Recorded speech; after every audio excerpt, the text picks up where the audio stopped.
Hello, hello, fancy friends, and welcome. How are you? Thank you for joining me for another lovely live stream with all of our friends here today. I can see we've got Videodrome TV version. Hello, on time and early.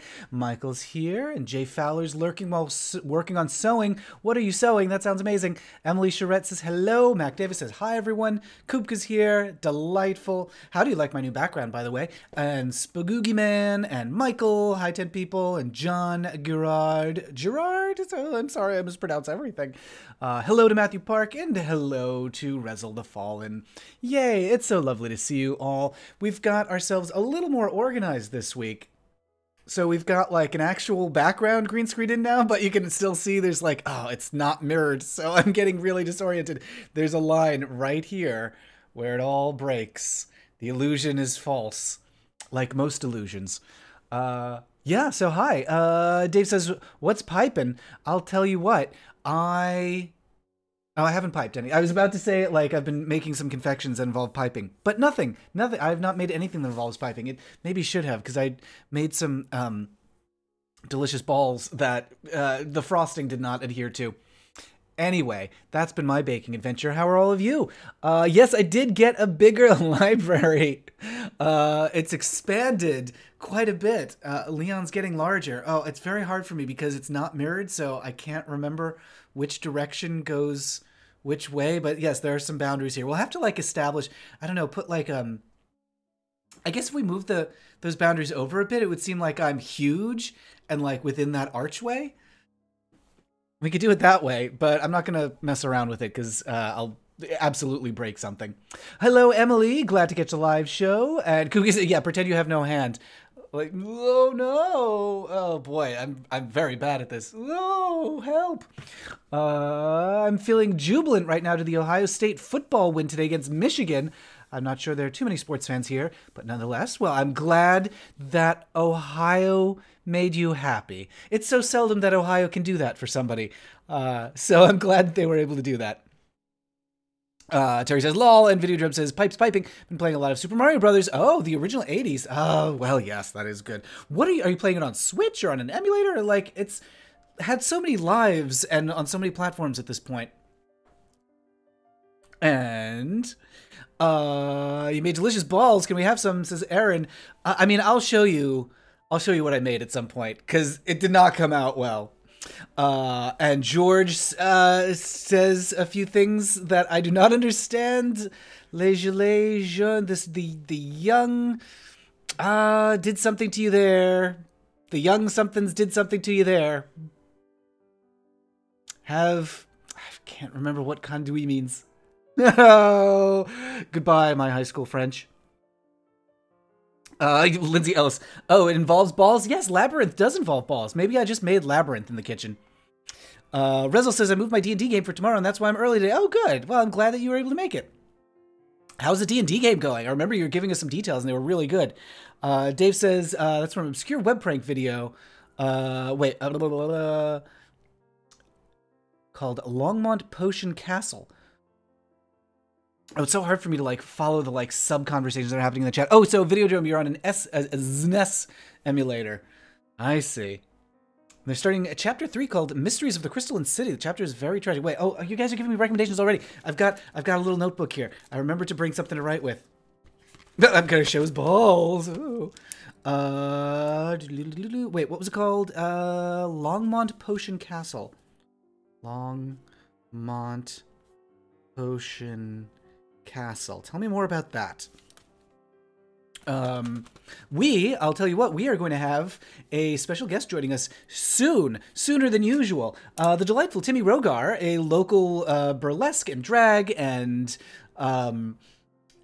confusion performer. Like sometimes Timmy has a knack, I think, for surprising audiences with performances that you're like, I don't know what I saw, but I liked it. So anyway, he'll be joining us. Timmy's fantastic. He's been reading some Steinbeck and watching Sabrina, and there was something else. Oh, of course, he's going to be in Troop Beverly Hills in Seattle, a Peaches Christ / Trixie Mattel retelling of Troop Beverly Hills with drag queens. Rezel says, our guy's playing a gnome cleric and she will be looking for her sister. Ooh, I like that backstory. That's good. It's important to have something that we've learned from doing a lot of Dungeons and Dragons in the last year or so is important to have specific goals. And I'm looking for my sister. That is a good specific goal. Donald Lewis says, first time watching your live video. I love the videos you've done. Have you watched Anne with an E on Netflix? Season 1 and 2 are amazing. The gay storyline season 2 is so touching. Yay. Hello, Donald. Glad you could join us. If you like the videos that I've done on YouTube, guess what? I just put up a new one, but it's for Patreon backers only. So if you support me on Patreon, you'll get early access, and then everybody else can get access next week. But Patreon backers get early ad-free access as a thank you for making the videos possible. So if you go to patreon.com/MattBaum, or I think click the link in the description. I think I have a link to the Patreon in the description. You can become a backer at the $4 and up level, and you'll get early ad-free access to my brand new video on YouTube, which is all about Murphy Brown. A lot of people have been asking for that, so I've done a video about the 94 gay episode, and then soon I'm going to release another one about the 96 gay episode, and also about the gay episode in the 2018 reboot. So lots of gay Murphy Brown coming up. Head over to Patreon if you want to see it early and without any ads. Anyway, so to answer your question, I started watching Anne with an E on Netflix, and the dialogue was such a turnoff to me, I couldn't keep going. I found Anne's way of speaking to be so, off-putting, I guess. She has... I want to put this nicely. I don't want to just, like... I don't want to say, because I don't mean it, she's too eloquent, or she doesn't talk normally, like normal people. Because I like plenty of things where people don't talk normally. There's some very weird dialogue in Russ Meyer films, for example. But there was something about the way that Anne speaks that I was like, I just don't want to spend time with you. I'm sorry. Oh, but I know there's a gay storyline in season 2, so at some point I may have to. Rezel says the city is basically where the oppressed wizards went when they were hunted down a millennia ago and discovered a way to eternal life, but the paradise turned into the prison. 99% were turned. Oh, Rezel, that's really, really good. Into beautiful statues. That's so good. And it's a little bit Zardoz. I don't know if you're familiar with this movie, Zardoz. It's not good. I don't recommend it. Do not spend time watching this movie. But it's got an interesting premise, which is that the Immortals, James, the Eternals, something like that. Basically the rich folks figure out how to live forever, and then they get super duper bored, and they do just nothing. Anyway. So what I was about to say is, like, the bones of that, the idea, we have perfected life and then it's become so boring that it's become a prison. That is an interesting idea. Zardoz the movie, not so good. But I like that as a premise for a D&D campaign. Dave says, Peeping Tom is in the background. I found it streaming totally by accident. Longmont is a god in the field of prank calls. Look at number 2 on YouTube. Terry is still giggling about the frosting not adhering to my delicious balls. It's very sad. Hello, Katra, daughter of Hermes. Hello, good to see you. Videodrome says Peeping Tom. Wait, yes. Is Peeping Tom the 1960 horror film? No. Oh, okay, yes. I'm not familiar with that one. I want to believe it's about Tom from Tom and Jerry. Emily likes Anne with an E too. Okay. If you guys like it, I will give it another chance. But I did find Anne to be just kind of a lot. She was a lot. Let's put it that way. Anne is a lot. Matthew Park says, I hate to say it, but I did give the Murphy Brown reboot a chance after the first 3 episodes and lost interest very quickly.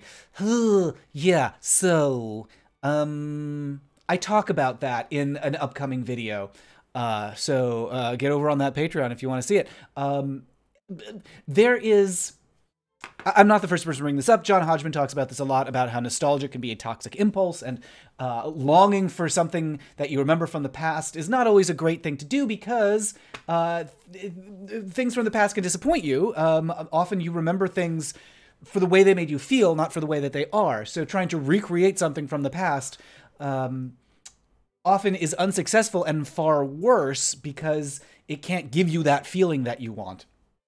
You know, that's why so many reboots are like, it's because you remember something that just isn't there. And that's how I feel about the Murphy Brown reboot. I like the original show and don't need a reboot. It's very hard to think of things that were rebooted or restarted that were better than the original. I think Buffy is an example of something that is super different. Like they took it in a different direction. The Batmans, they rebooted Batman so many times and they always have something new to say and do in the new Batmans. But yeah, often those reboots are just like, we're going to make an exact copy of what we had before. And turns out that's not a good idea. Anyway. Videodrome says, I've never seen a Russ Meyer film. I recommend Faster Pussycat Kill Kill. It is... Russ Meyer films are an acquired taste.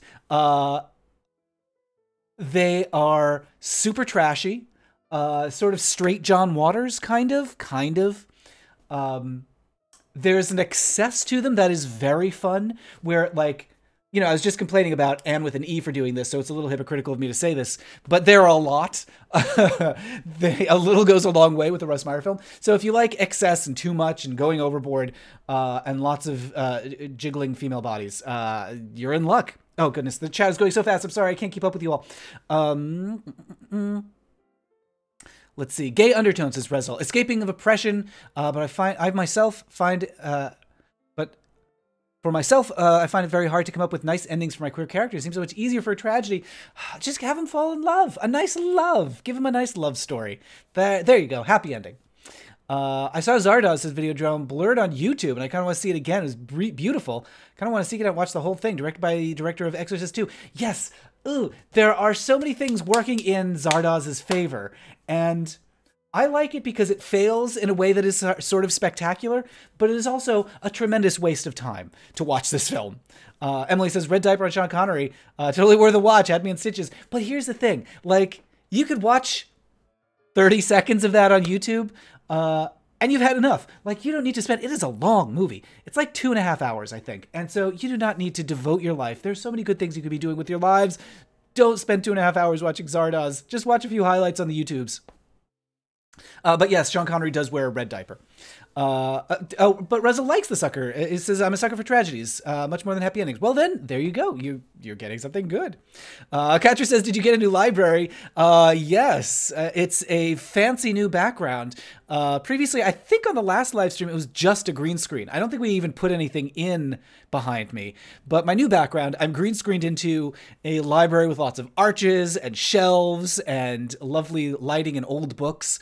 There's also a bit of a green halo on me, so you can definitely tell that I'm not really there. But yeah, it looks pretty nice. I like this. James found this background, so he did a good job. He's a good one. Don't tell him I told you this, but I kind of like James. Rezel says on Zardoz, yeah, thank you for the anti-recommendation. And Jerome says, hello everyone, this channel is perfect for me and my interest. Thanks for all you've done. Yay, I'm so glad you like it, Jerome. Welcome, I'm glad you're here. Emily says, of Anne with an E, she's a lot in a taciturn society. It's an intentional contrast. Okay, I'll give it a shot. And I really should, so that I can, like, actually specifically say what it is that I don't like about it, because I'm doing a very bad job of explaining why I didn't care for it. But I'll give it a shot. James and I are talking about doing some more programming, making stuff in 2019, where we'd be talking about stuff that we watch. So all of your recommendations to me, and I'm writing down Anne with an E right now. Anne with an E. I write down everything you tell me I should watch, and they may come back to us. A red diaper in 60s Sean Connery could have gotten a wink from me. It says Videodrome, 70s, 80s. All I can think of is that TV interview with Barbara Walters where he brags about beating. Oh no, it was Sean Connery. Yikes. Oh no. Ooh. I guess that's not so good. Ooh. Matthew Bark says, I'm a patron. Yay! Just haven't gotten to the page to catch the video yet. It is there. It is waiting for you. No rush. Go check it out when you have a chance. It's on the Patreon, patreon.com/MattBaum. A little video about the Murphy Browns. And then everybody else gets to watch it next week with YouTube ads. Dave says, funny that your background was a precursor to the internet, but it's just a yes, I'm in sort of like a pre-internet. This is what the internet was before we had the internet. Just lots of books piled everywhere. Hello, my mother's here. hi. Hi and happy birthday. It's my mother's birthday on Monday, I think. So hello. Battlestar Galactica is better as a reboot, says Jerome. My mother likes Star Trek better, which I think I feel the same way. Terry says, wait, is there a Buffy reboot? There is! Of course, the original was a 1992 movie, Videodrum says. Kind of a proto-Clueless. That's a good way to describe it, yeah. Dave says, I like the Odd Couple series better than... Oh, of course! How could I forget the Odd Couple was a movie first, then a TV show, and you're right. TV show is better. Rezel says, our Tabaxi Bard, who's played by my female friend, going back to Russia for an indefinite time, be a rather sad session. Oh no, turn her character into an NPC. Yeah, that's so funny because we just had someone new join our group and they took on a Tabaxi. That was an NPC previously. So, Tabaxis, good for NPCs, I guess. Can your friend like Skype in? It's hard to do that. The dynamic really changes. Emily says, Buffy the Vampire Slayer is new. I mean, new-ish. It was a 92 movie and then turned into a TV show in 98, I think it premiered. Was it 98? Around that time? But yeah, very different. The movie, very different from the show. Tabaxi, Emily, is a cat man, basically a furry, in Dungeons and Dragons. Russell says, I think the chat knows that Matt likes James. Let's give him the courage to confess his feelings. Well, I don't want James to know that he can get away with stuff because I like him. Jerome says, in the interest of promoting Canadian culture, since you don't like Anne, have you seen Schitt's Creek? I have only seen clips, and I'm like, oh, this seems good. I want to see this. But we haven't watched it yet. What is it on? Okay, here's a tip for everybody. Get Hulu right now, because it's $12 for an entire year's subscription. So is it on Hulu? Because we have Hulu now. And I can't remember. Is the character bisexual? There's something about the character on Schitt's Creek that's queer, and I can't remember what it is. Donna Lewis says, if you like Hallmark movies, they are an acquired taste. Check out Road to Christmas for the first one with a gay character. It's a minor character, but still. Oh, that's nice. I do, I have a soft spot for the Hallmark movies. Also, Michael, I forgot his name, Verratti. Michael Verratti, who is a recent guest on Sewers of Paris, writes Hallmark movies. So check out his episode of Sewers of Paris. That's at sewersofparis.com. He writes Hallmark movies and he writes gory horror films. So he wrote, like, I don't know, A Puppy for Christmas, starring Melissa Joan Hart. But then he also wrote The Nun Who Ate Rats, starring, I don't know, Rob Zombie. That's not, I made that up. That's not what he actually did, but yet. But anyway, that's the kind of career he has. Genres. Okay, Road to Christmas. Road to Xmas. Yeah, you guys, what Christmas movies are you recommending? What should we watch for Christmas? Max says, happy birthday to Matt's mother. Aaron says, I've been binge watching The Walking Dead. Was surprised to find a gay couple portrayed. Old news, yes, but so cool. Yes. I read The Walking Dead. Speaking of reboots, I read it when it was a comic, and I was like, yeah, okay, it's a zombie movie. It's a zombie comic. Not really my thing, but I was like, I see, it is good. I just don't like it, even though it is very good. And then it turned into a huge hit. So I liked it. I disliked it before it was cool. Emily says, I substitute teach in Brooklyn. Oh, that must be difficult work. Best quote from a second grader so far is, encyclopedias are Google and books. Great. The Fosters. Matthew recommends The Fosters. I've heard recommendation for that too. The Fosters. Animated, I think. Animated show, The Fosters? Yes. Right?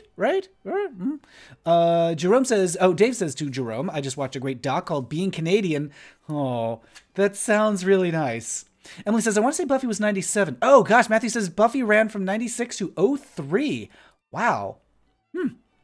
Rizzle says, I'm not into furrying, but if I would be, my persona would be a walrus man gentle. I like that. Who's a boxer. Oh, my goodness, Rizzle. I mean, I really want you to play that. I mean, you could be a Loxodon. A Loxodon is a Dungeons & Dragons elephant. They have tusks. So you could be, I mean, that's kind of good. A Loxodon, a gentleman boxer Loxodon would be a really good D&D character. Schitt's Creek is on Pop in Canada. Oh, Netflix. You say, well then okay, we've got Netflix. Speaking of which, of Netflix, new Mystery Science Theater.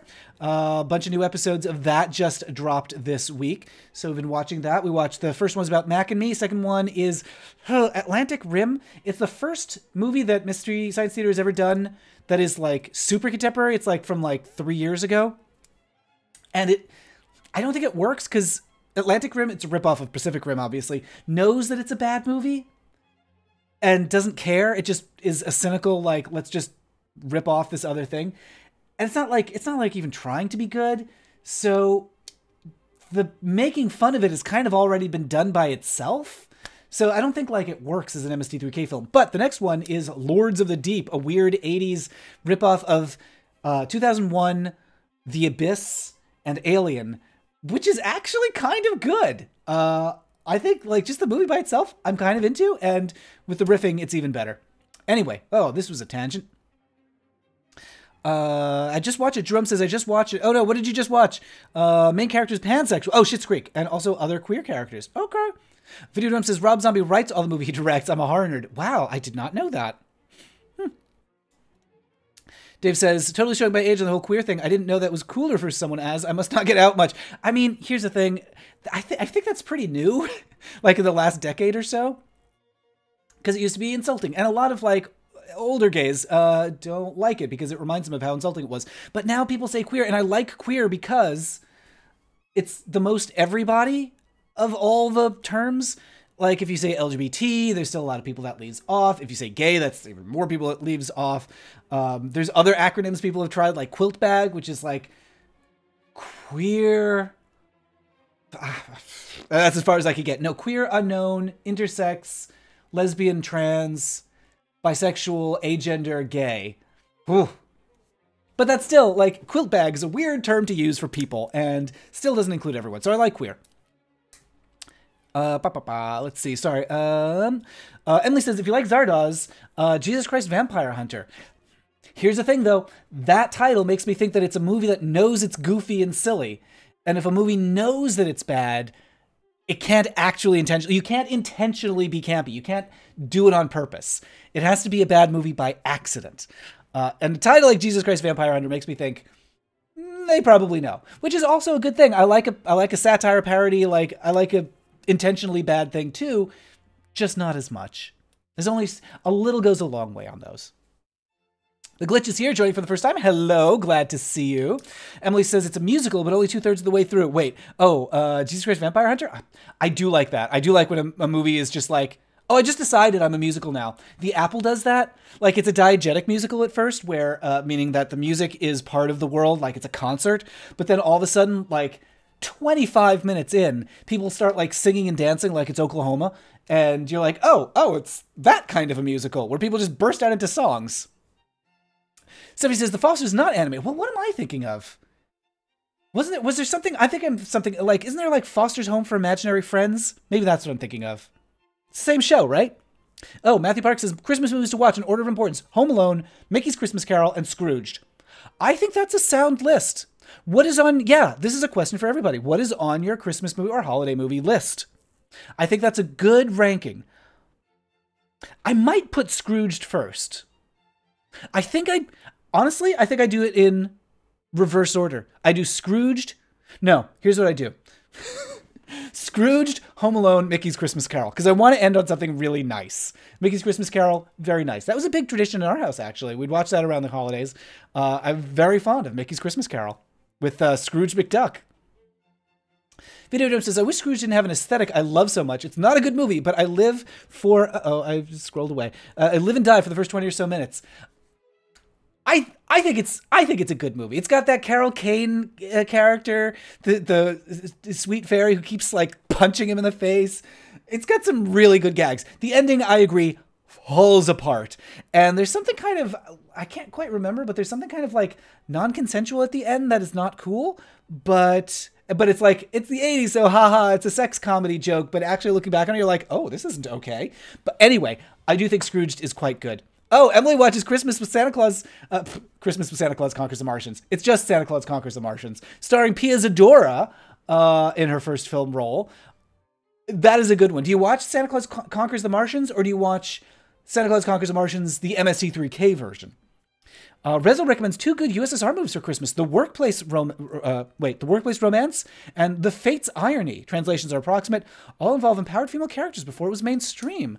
Oh, I'm writing that down. Russian Xmas films.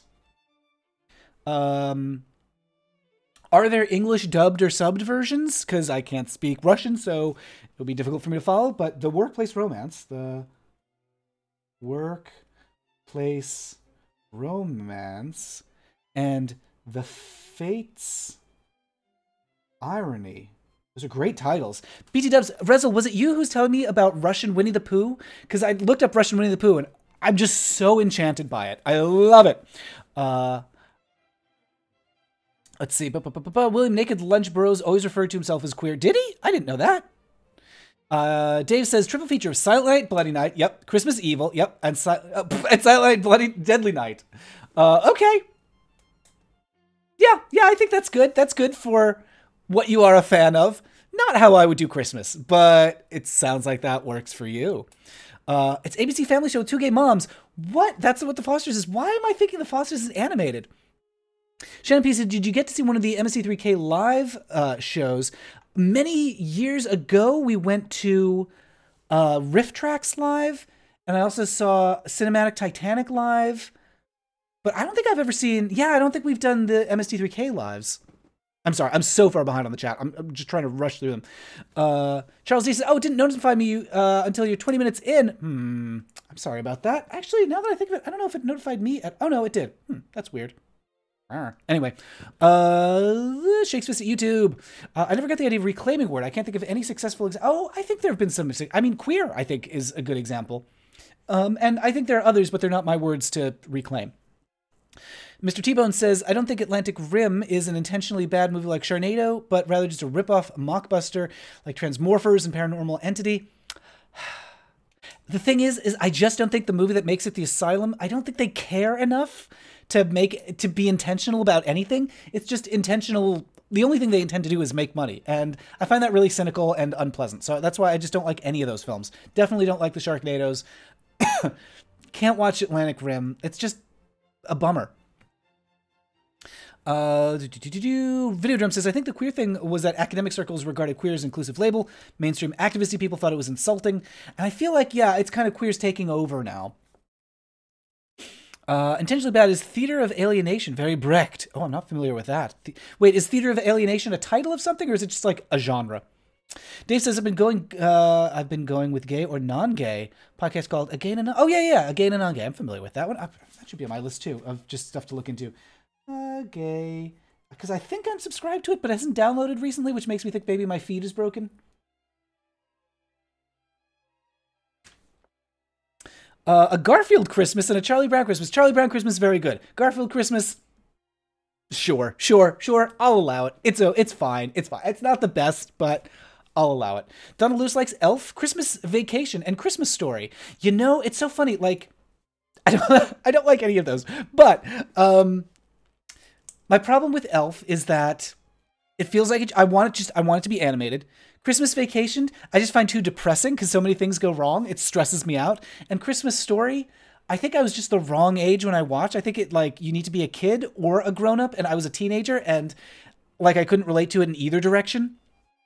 Videodrome loves Carol Kane, and yeah, for Scrooged, yes. I watched Last Holiday and Arthur Christmas. Oh, I'm not familiar with that. Arthur Christmas is just so good. I will check that out. Arthur Christmas. Charlie Brown Christmas, obviously beautiful. In your Christmas, Emmett Otter's Jug Band Christmas, yes. Emmett Otter's Jug Band Christmas, a beautiful, very sweet thing. I would actually say Muppet Family Christmas, I like it better. Emmett Otter's Jug Band Christmas, very good. Very good. I don't love all the songs in that one. It's very Jim, it's very, Jug Band, it's very, earnest and folksy, which is fine. But I think it's a half hour when 15 minutes would have done. But I do like Muppet Family Christmas because I think it's very sweet, and it's so fun to see the Sesame Street characters and the Muppet characters and the Fraggles all together. It's real sweet. And Jim has a little tag at the end of that one that is real cute. where it's Jim Henson washing the Muppets dishes at the after Christmas dinner with Sprocket like licking the dishes clean or something. Mac Davis watches Nightmare Before Christmas every year. That's a good one. 90s version of Little Women with Winona Ryder is the only Christmas movie I have to watch, even though it's not really a Christmas movie. Interesting. Little Women with Winona Ryder, huh?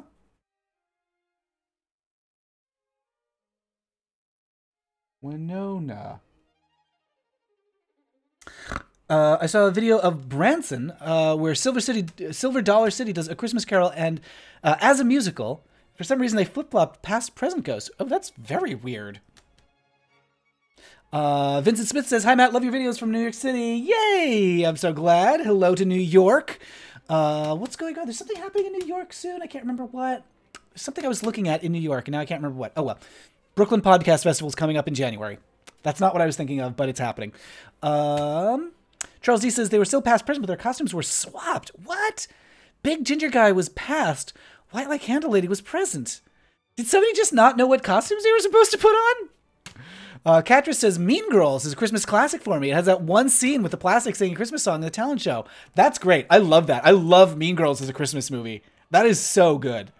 Shannon Elliott says Christmas Carol with George C. Scott. Oh, George C. Scott Christmas Carol. That is a good one. Yes. That one's like, what, 40-something, I think? Scrooge gets an Oscar. Wait, what? Scrooge gets an Oscar for you Odd Couple fans. I always hear up a bit at the end. Is that an episode of The Odd Couple? Okay, I'm writing that down. Scrooge gets an Oscar. We're going to continue this chat, but I also want to make sure we bring Timmy in because he's got a limited schedule. All right, so it's going to make sure he's ready to go, and then we're going to do a little fiddling around. And let me turn off this music so that we can hear him. All right. Wait, Winnie the Pooh Goes Visiting is awesome. Which one is that? I'm not... Winnie the Pooh Goes Visiting. I don't know if I know that one. Gremlins. Oh, okay, yes. Gremlins, of course. Of course. Okay, we're going to bring in Timmy. So you're going to be able to hear him, and then you'll see him in just a moment. So let's see if we can make this work. Hello. Oh, I think we can hear you. Can you hear me? Yes, there you are. Hello. Hi. Hi. So it's going very well. Do we have video on you? Let's see. Oh, there we go. There, yay. Okay, awesome. We're going to make a little switch and bring you in, and there you are. This is Timmy, everybody. Thank you so much for joining us. Yeah, thanks for having me. So, hooray, we were just talking about our favorite Christmas specials, queer and otherwise. So I want to get your thoughts on that. But first, tell us a little about you. Who are you and what do you do? Hi, I'm Tim Roghaar. I'm a drag queen here in Seattle. I grew up in a small town in Utah called Logan, northern Utah. Ex-Mormon, moved to Seattle about 5 years ago after completing theater school. I did a BFA in acting. Mm-hmm. And yeah, when I moved here, I kind of was done with theater and wanted to check out nightlife. And within a few months, kind of jumped face first into drag, and that's what I've been doing since. And now you're going to be blending those very soon, right? We're going to be able to see you on stage here. Yeah, I'm doing my 7th Peaches Christ production. Wow. At the end of the month. We're doing Troop Beverly Hills, starring Trixie Mattel, as well as Peaches. And so yeah, those are really fun. They're the perfect blend of drag and theater. It's everything I love from drag and everything I love about theater. So yeah, they're such a treat. Oh dear. I think everyone in the chat is saying we are not able to hear you, and I don't know why that is. Because you are coming through on the... You're coming through the streaming thing. So let's see. Is it my headphones, do you think? Let's see. Volume isn't working. Is a low talk. Oh, I think we've got it. Okay, it just, the volume was too low. Oh no, I'm so sorry about that, you guys. But cool. We've got you now. Great. Should we go back a little? Yeah, sorry about that, everybody. Real quick. So, okay. So, give us the lowdown on who Timmy is. Hi, yeah. So I'm Tim Roghaar. I grew up in a small town called Logan, Utah. I moved here to Seattle it'll be 5 years ago this January.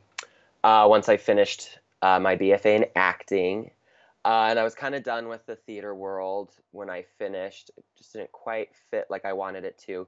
And once I moved here, I started exploring nightlife and really got into drag, and that's become kind of my main thing now. I Yay. do a gender fuck drag character, if you will. So it's kind of an androgynous mix. And yeah, and so folks in the chat, like you heard just like a glimmer of what you're up to next with Troop Beverly Hills. Yeah. So I'm doing my seventh Peaches Christ production at the end of the month. We're doing Troop Beverly Hills, which is a parody of the movie Troop Beverly Hills.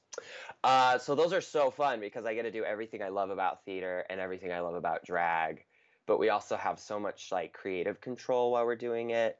So it's kind of just like getting together with a bunch of your friends and creating, you know? Yay. Yeah, I'm very excited for that show. You were in the Steel Dragnolias, I think, as well, right? Yeah, I did Still Dragnolias. That was back in the spring. I did Drag Becomes Her with Mm-hmm. Ben and Jinx, which I think was the funnest one we've done. And I was able to do that down in Hollywood as well. I got to join their Oh, great. That's LA awesome. cast and perform at the Montalban Theater, which was really cool. Yay. Well, I'm super excited for that. And if anybody is on, like I know Beverly Hills, Troop Beverly Hills is doing a little bit of a tour. I know they're doing Portland and San Francisco and then maybe some other cities. So Yeah. So they did it in San Francisco last week, and then next weekend we'll do 2 shows here in Seattle. We've sold out the first one, but our second show at 9:30 there's still tickets available at the Egyptian Theater, and then in Portland we'll be at the Aladdin Theater on the 1st, Sunday the gotcha. 1st. Awesome. And then LA in a couple weeks. Yay! Awesome. So in a couple weeks is also Christmas, which is terrifying. I know we've been just like sharing our like Christmas recommendations in the chat. A lot of good ones, including Mean Girls, which I forgot has like a whole Christmas sequence in it. Yeah. So, what are your like? Do you have like holiday movies that you like? No, I used to watch Love Actually every year. That I kind of overwatched it, and I used to love Bridget Jones. Bridget Jones's Diary has always been one of my favorite Christmas movies. But that's about it. I don't really get into Christmas too much. What is your like? Is Halloween a bigger one for you? I love Halloween. Okay. Yeah, I grew up Mormon, but like really chill. My parents are really cool, and I thought they did a really good job raising us with the holidays and really kind of avoiding the commercialism of it. Time, but it was also just family time. So like we always just focused on being together, and and they always watch A Christmas Story, which I hate that movie. Okay, yes, I know. I'm the same way. So like some folks were recommending it, and I think like I was just the wrong age, and I didn't relate to it. Yeah. For some reason, it just doesn't work for me. It was fun the first like 400 times, but it's just that's when I go upstairs. My whole family will go downstairs and watch it, and I just stay upstairs and like have my special Tim time, when you're stuck at the parents in Utah. Oh yeah, gosh. I have to say, like when you mentioned where you're from, Logan, Utah, I was like, that almost sounds like a gay porn name, like right. As a performer. Utah. There's a Johnny Utah. Oh, there you go. It's his brother from back in the day. Yeah. Let's see. Videodrome says, I think I was friends with Peaches Christ way back in the MySpace days. That is ancient history. She is the second oldest drag queen, second only to Heclina, of course. Eve says, 2 British guys. Wait, 2 British guys? Who are the 2 British guys? And, Dave says, my granddaughter was born on Halloween. That is fantastic. What? A true gift. Yeah. Gosh, what a great... I mean, literally, your birthday is you get to go from house to house collecting candy. I love that. What a dream. Mine's November 4th, so I always get a, like... Just after. Out. Yeah, just like party. You know, what I love about that is, like, you just have a built-in reason to have, like, a costume birthday party every year. Absolutely. It just carries over, you know. Plus, I get to be a Scorpio, which is a lot of fun too. That's also good. That's also a plus. Okay, more people are coming out now as Not Like a Christmas Story. Eve says, I hate Christmas Story too. I was 4 or 5 when I saw it. And let's see. Yeah, Glitch says, Logan and Johnny Utah gone wild. Oh yeah, I'd watch that.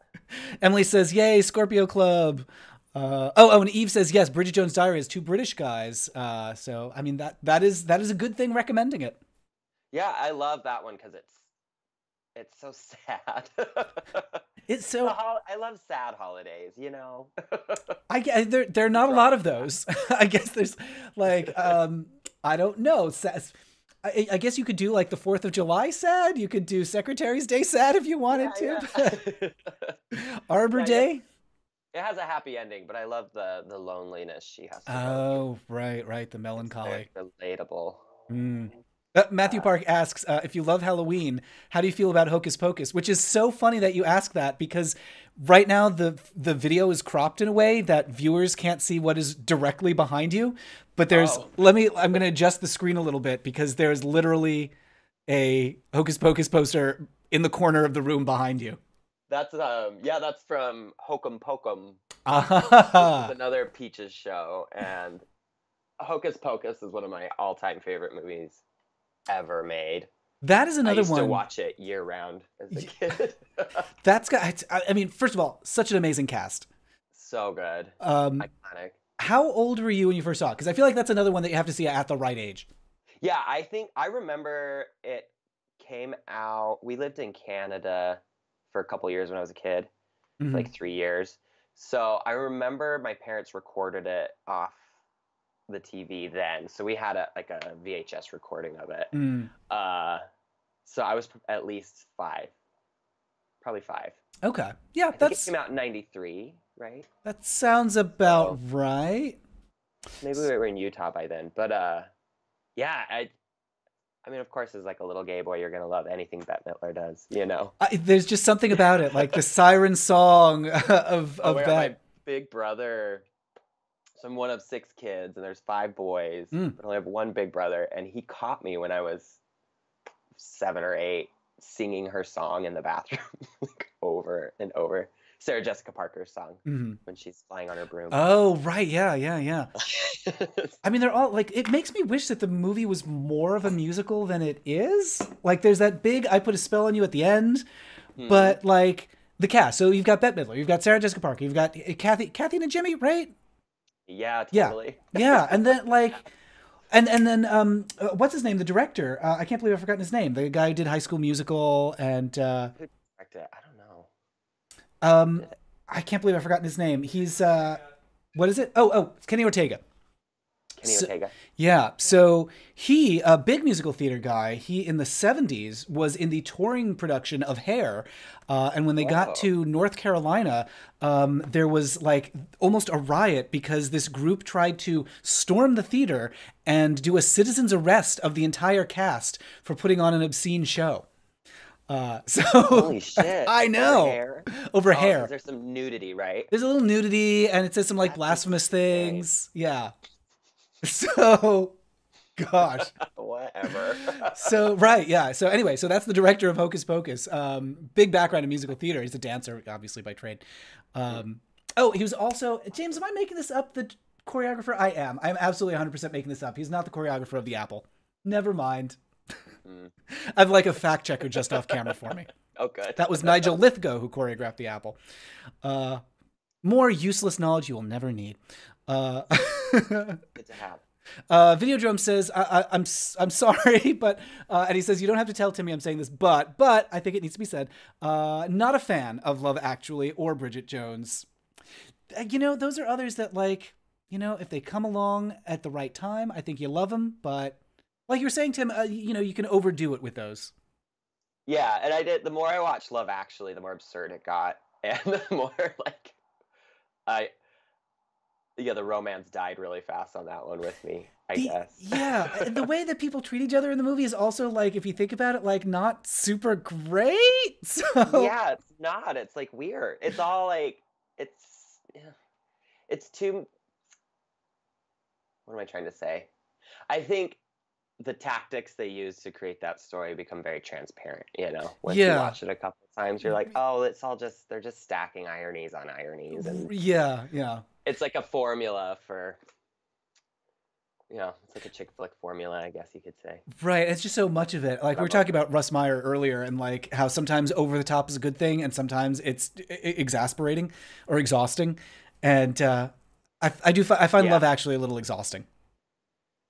Yeah, it is. It is. So someone just posted a picture of Emma Watson. No, Emma. Is it Emma? Oh, Emma Thompson. Emma Thompson. When she's having the meltdown in the bedroom because she finds out because she got the wrong CD or whatever. Right. I think that's the only storyline I really liked. So again, I like the sad stuff. Right. So I think that little that was like this golden moment of acting that kind of kept the movie afloat for me for a while. But again, yeah, I'm over it. Emma Thompson recently revealed that I was listening to a podcast and she was a guest, and she mentioned that she wrote a book for her teenage daughter about love and sex, and it was just for her daughter, and it's never been released. And I'm like, are you kidding me? Emma Thompson's Guide to Love and Sex? Please give that to the world. I want it. I know. My mom never gave me one. Emma Thompson is our mom now. I will take it. Emily says, Love Actually is one ethical problem after another, gets tiring. And Matthew Barr, like a lot of enthusiasm for Kenny Ortega's choreography in Dirty Dancing. He did Dirty Dancing. Of course he did. Yeah. Look at that pedigree from Hocus Pocus to Dirty Dancing. Now you, earlier you mentioned to me before the stream that you are watching a bunch so you're reading some John Steinbeck, I think, right? Yeah, for the first time ever. What made that happen? It was on my roommate's shelf. Okay. I needed to feel something. I was a little, like all of us, freaking out about, this was pre-midterms. Mm-hmm. And I just needed a book, and I wanted to, it's almost like cutting in a way. Like I was like, I just need to read something really sad. And I'd heard that one was. So I'm about 1/3 into it, and it's doing the trick. And then it's East of Eden, I think, is what you're reading, right? East of Eden, yeah. When you first told me that, for a second, I confused it with Exit to Eden, Anne Rice's erotic thriller set in a sex camp. I wish. I haven't read that one of hers, but I read the first 5 vampire chronicle novels in high school, and that really shaped a lot of who I am today. They are saucy books. That's the moment in my life. Yeah. They're so I've never read them, just like little passages here and there. And we recently watched, James and I just recently watched the Interview with the Vampire, and then the follow up, The Queen of the Damned, which is as movies go. Yeah, not the best, but that. So I grew up. My big sister was a ballet dancer. I have one sister, and she's the oldest, and I always envied her very much and wanted to dance. And one year I got to they did a version of Dracula. Mm-hmm. And I think just the music from the ballet really got under my skin. And I think I was 13 or 14. And it kind of started this, I have a kind of obsessive personality. And it started this vampire obsession that, lasted, that I think got me through my queer or my closeted days. And I kind of focused on that. And I remember talking to my big sister, and she had moved out by now and had her own apartment and stuff. And I was like, oh, I'm really into vampires or whatever. And she was like, oh, if you like vampires, you need to see this movie. And she took me to her house. We had a sleepover, and I watched it. And I don't think I spoke for 3 days. I was just so like you can be vampires, and you can be gay, and you can be hot, and you can be Tom Cruise. It was like, the mix of it all just took the wind out of me for a few days. I was so stunned. Well, I was going to ask you, and this is a question for the chat as well, who's your favorite vampire? In the movies, it's Louis, Brad Pitt's character. Mm-hmm. I identified with his conscience. In the books, it's Lestat. He's so different in the books than he is in Interview. Well, not different. You just don't see it all in Interview. They actually did a pretty good job, I think. But his character is fantastic. He's a lot of fun to follow. When we watched the movie, it was probably maybe 2 or 3 months ago. and James, who's very familiar with all the books, was telling me about like all the stuff that's not in the movies, and I was like, why isn't this a Netflix series? It's going to. Oh, okay. Sorry. No, I think someone picked it up and they're like doing it as like a chronicle. Like, Okay. I heard. Okay. I We hope should that fact check happens. That is what I want. They Because tried a Broadway musical that bombed. oh, are you talking about Mask of the Vampire No, I think it was or called Dance of the Vampire? What was I think it was just called Lestat. really that I'm not familiar Yeah. with?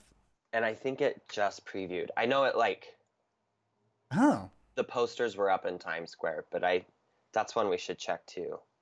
'Cause, yeah, don't I think it didn't know that was lasted very happening. Yeah, so I was thinking of Dance of the Vampire. James, is that the title? Dance of the Vampire. It's basically a jukebox musical with a lot of Jim Steinman songs. long. So it's like it was a very serious like gothic musical, and it premiered in Germany. And then when they brought it to the U.S., they turned it into a comedy. So it really Okay. super doesn't work. Dance of the Vampire? Yeah, yeah. You can find like little bootleg YouTube versions, and the American version looks terrible. Oh well. Let's see. So a lot of enthusiasm in the chat for Bram Stoker's Dracula, 1992. I hated that movie. I hated that movie. I feel like I'm the only person in the world who hates that movie. That's the Keanu one, right? Yeah. First of all, Keanu. Yeah, yeah. Doing that accent. The design was so weird. Mhm. I didn't get into it. I thought it was cheap. It's, I appreciate it in like, so I went to school for film, and I appreciate it like in a film student kind of way. Yeah. Because they're using a lot of like old timey film techniques, and like as a film historian, you can see stuff and be like, oh, isn't it nice that they brought that back for this movie? But I agree, like totally, the movie's got some like really good bits. Like there's a moment where Gary Oldman like licks a blade, he licks a knife in a way that like just makes your skin crawl. But He, of course, was like amazing in it. yeah, he's So great. sexy. Yeah. But action for that, yeah. Oof, Gary Let's Oldman. see. Videodrum says, I don't know why I think this is so funny, but Angie Everhart, I think her name is, after Exit to Eden, she went on to play the villain in Tales from the Crypt Bordello of Blood. Oh, Oh, I love that show. that's not bad. Tales from the Crypt. That's something they should do again. That, That would be bring a back fun remake. Tales from the Crypt. Yeah. Good reboot. Let's see. Charles says, Lestat's, oh, the tagline was Die Young, Live Forever. Ha! That is That's good. cute. Oh, the glitch says Christopher Lee is my favorite vampire. That's a good one. Oh. What is he in? He's What does he play? I think he was Dracula, right? He was Dracula, and Dracula? in a like Hammer films, like in the 60s or 70s, with oh no, I've forgotten another actor's name. Grand Moff Tarkin from Star Wars played James. Help. Peter Cushing was Van Helsing. Oh, cool. I love Christopher Lee too. He's amazing. Fantastic. And like strangely had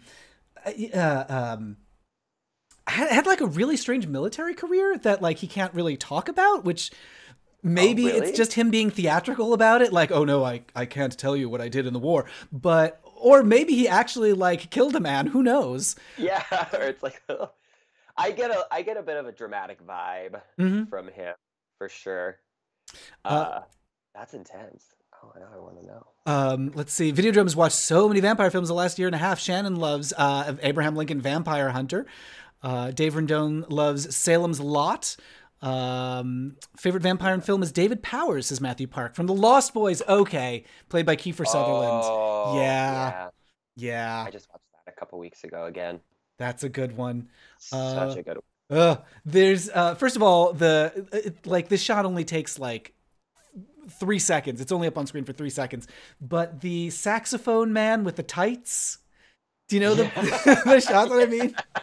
Playing at the party. Yep. So good. He's just up on stage. Also, am I remembering correctly that like the main kid has like a sexy Rob Lowe poster in his bedroom? Yeah, I think he does. Yeah. That's it's That was such a another gay one of those, movie. like, very homoerotic on so many Extremely. levels. Yeah, yeah. That movie was when I fell in love with the 80s. I remember watching that during this kind of vampire kick I was on, and I was kind of disappointed because I don't like when their faces turn monstrous, you know. Right. I was like, I like it when they stay sexy, but Right, right. You want an angel or like Mhm. well no, his face got scary too sometimes. Mhm. But yeah, no, you want that Lestat of like, oh, I'm so pale and I'm so beautiful in porcelain. Yes, exactly. But I do remember the style of the main guy like changed my life. Just seeing that, Mm. I had a very like erotic response to that. He's The got like single that. earring, that kind of George Michael look with his Yes, hair. yes. That sort Yeah, of like kind of punk, kind of pop, bad yeah, boy. Yes. Billy Uh, Idol. yes, exactly. Charles D says, remember Cirque du Freak, the vampire's assistant? I don't know that. What is that? Well, no. Matthew Park likes Pam and True Blood. I Yeah. love Pam. Yeah. Sai says Christopher Lee was the first sexy Dracula. I think that's true. I think that's correct. Yeah, I can see that. He's handsome. And CT says, I think it sparked at Charles D. Oh, Cirque du Freak sparked some weird vampire lizard man fantasies as a lad. Okay, I need to know more about this. Charlie Houston wrote the Already Dead series. Oh, it's a good series, like a gumshoe vampire. Really? It's a vampire who solves mysteries? I'm writing that down right now. Cute. What's that called? Already Dead. Already Dead. Book. Okay, I've got that on my list now. Sai loves those Hammer horror movies. James, was it a Hammer film that had the ad for the trailer for Very Unnatural Ladies? I know that wasn't the title of the movie, but it was like a lesbian vampire movie, and the tagline was "They're very unnatural ladies." Let's see. Emily says, I love Gary Oldman pulling from the old Orient Express's Princess Dragomir performance from the 70s. Oh, that's an interesting reference. Okay, did Gary Oldman use his performance from a 70s film to inform his 90s role? Is that what you're saying? Because that's really interesting. Let's see. Videodrum says Christopher Lee was Dracula in Dracula 1958, Prince of Darkness 66, Dracula's Risen from the Grave, Taste the Blood of Dracula, Dracula AD 1972, and Scars of Dracula. Oh, and also the Seven Golden Vampires. Those are all Christopher Lee. Yeah, yeah. Wow, I had no idea. So he just like Christopher Lee and Hammer Films and Peter Cushing, they like churned them out. Yeah. And they were so good. Like, it wasn't like The Asylum, which we were talking about earlier, where it's just like, I'm making this to make money. But like those Hammer films were actually great. Oh, that's awesome. Let's see. Shipper's Guide to the Galaxy recently recommended the vampire movie from the 80s in 2011 with Colin Farrell and the Scottish Doctor Who. I don't know that. That Fright Night. Oh, Fright Night. Okay. I didn't see that either, and I want to. Oh, yeah. Colin Farrell.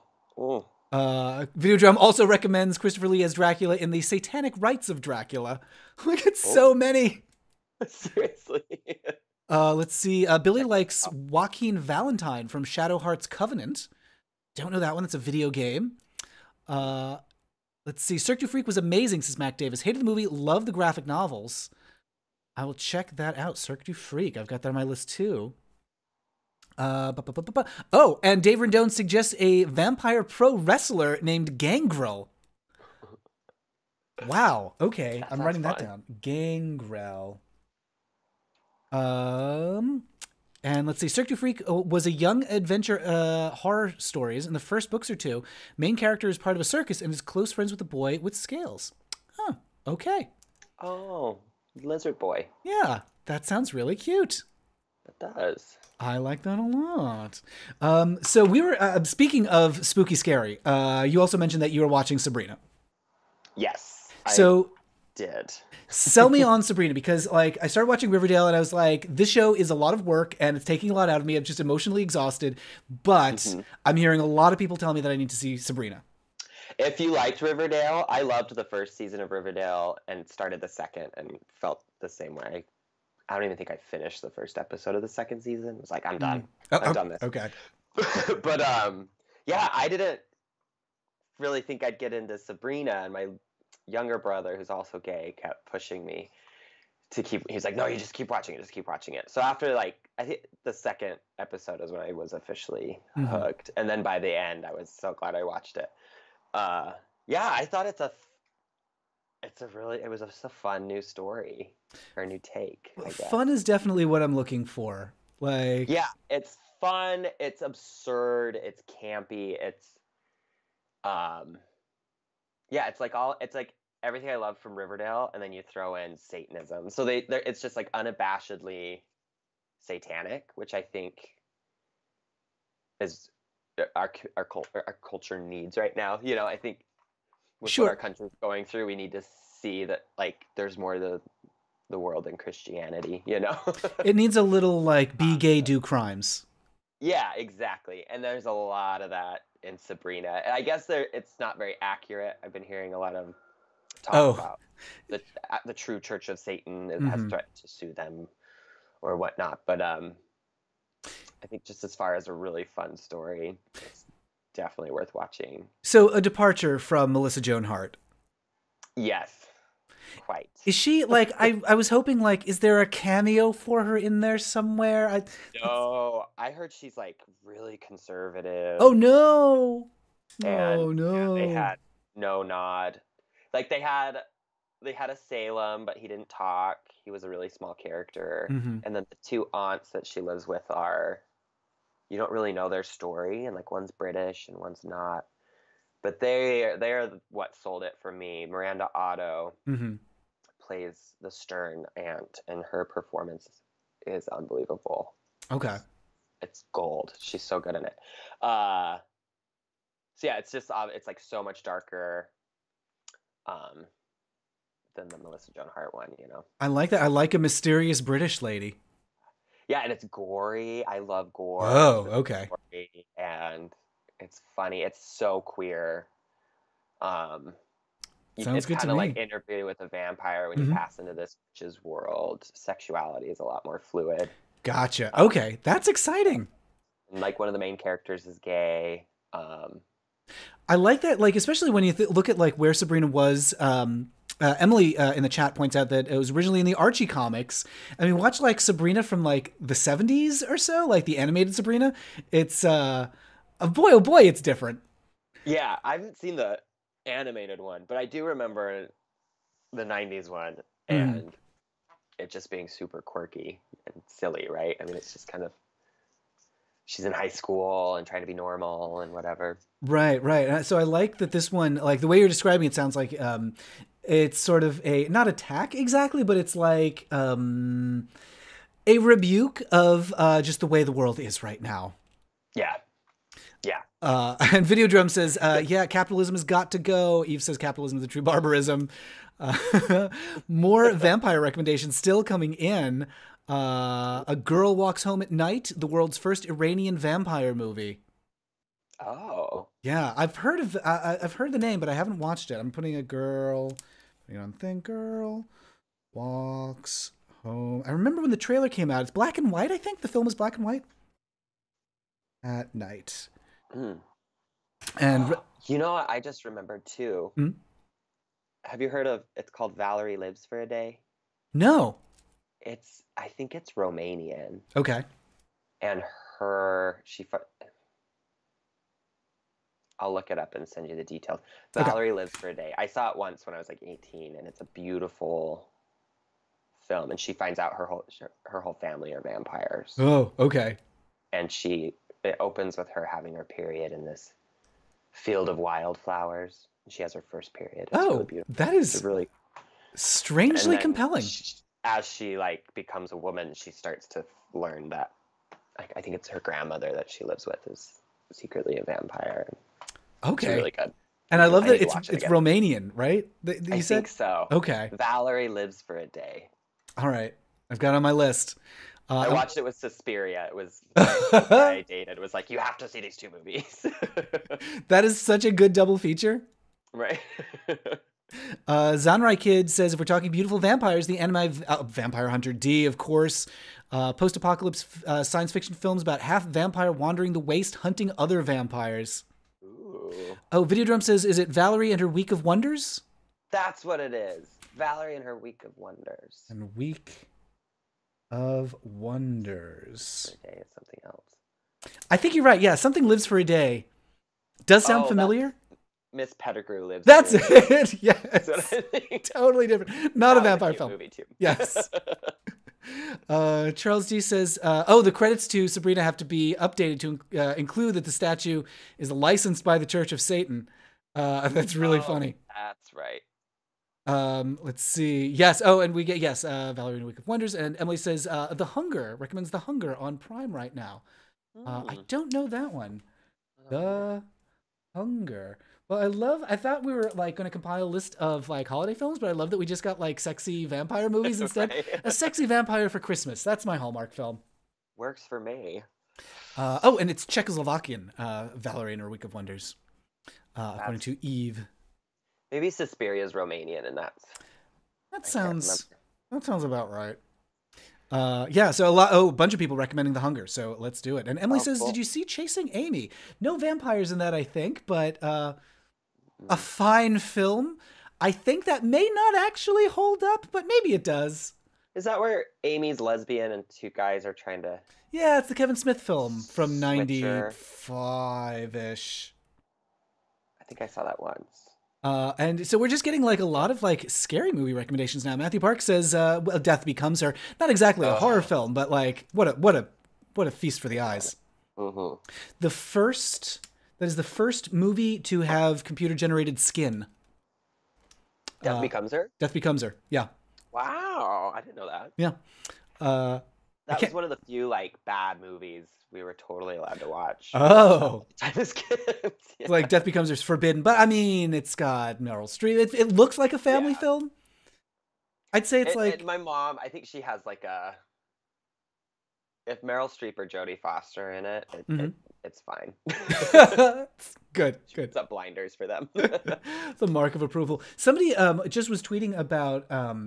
the thing that they were thankful for on Thanksgiving was there's a clip of Debbie Reynolds doing a Meryl Streep impression that is just, it's like spot on Debbie Reynolds doing Meryl. It's just all of Meryl's like blinking wide-eyed, troubled, reaching for a mug. And it's just so perfect. Like no one cries like her on screen. That's true. No one. That's true. It's incredible. We also got a werewolf recommendation. There's a werewolf movie. This is Charles D saying, with the mom from E.T. She's now a witch grandma on Just Add Magic. What is the werewolf movie with the mom from E.T.? And David... That's something. Keep going. Emily recommends the movie... Oh no, Emily, what's the title? You didn't say the title. I know. The Haunting. The Haunting is the movie that you're talking about. David Bowie, Catherine Deneuve, Susan Sarandon, and Bauhaus.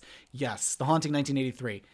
Yeah, I want to see that. It's great. The trailer for it is very confusing because it's like it says something like the sensuality of David Bowie and Susan Sarandon, and you're like, oh, Susan Sarandon, sensual. Okay.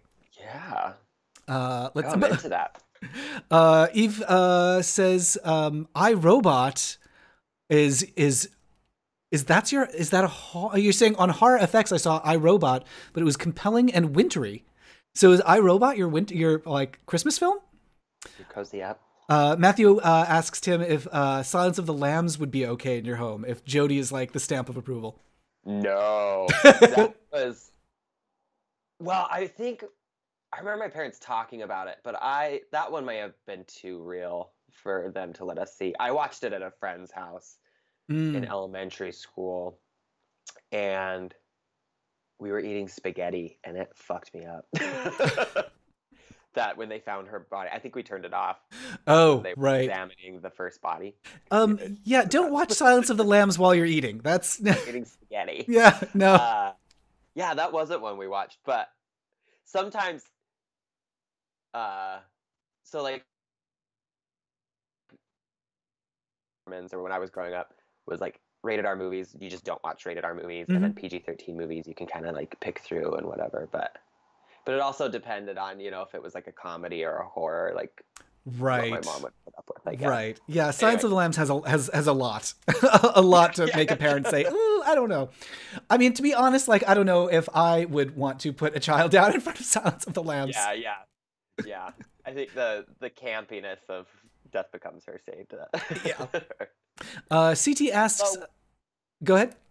I would say we were totally allowed to watch Last of the Mohicans, and that's one of Oh. that's an incredibly gory movie too. So Yeah. double standards all over the place. Sure. It's very inconsistent.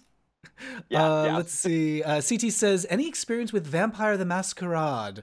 I don't know. Like, I'm sure. Like, did you have like the satanic panic when you were growing up of like role playing games and Dungeons and Dragons? Like, this is forbidden and you're not allowed. No, So, my parents would never. okay. I didn't play any of them really, but yeah, they were fine with that. They were a little. I remember I also watched The Exorcist at a friend's house, and Mm-hmm. I felt really guilty and told him. Oh. And my mom was kind of like, "Well, how do you feel?" And well, we don't watch movies like that because this is how it makes us feel. So they were always like really not into like devilly type stuff, Mm-hmm. possession and stuff. It Kind of weirded sounds them out. like a little bit like hippie Mormon. Yeah, Like, very.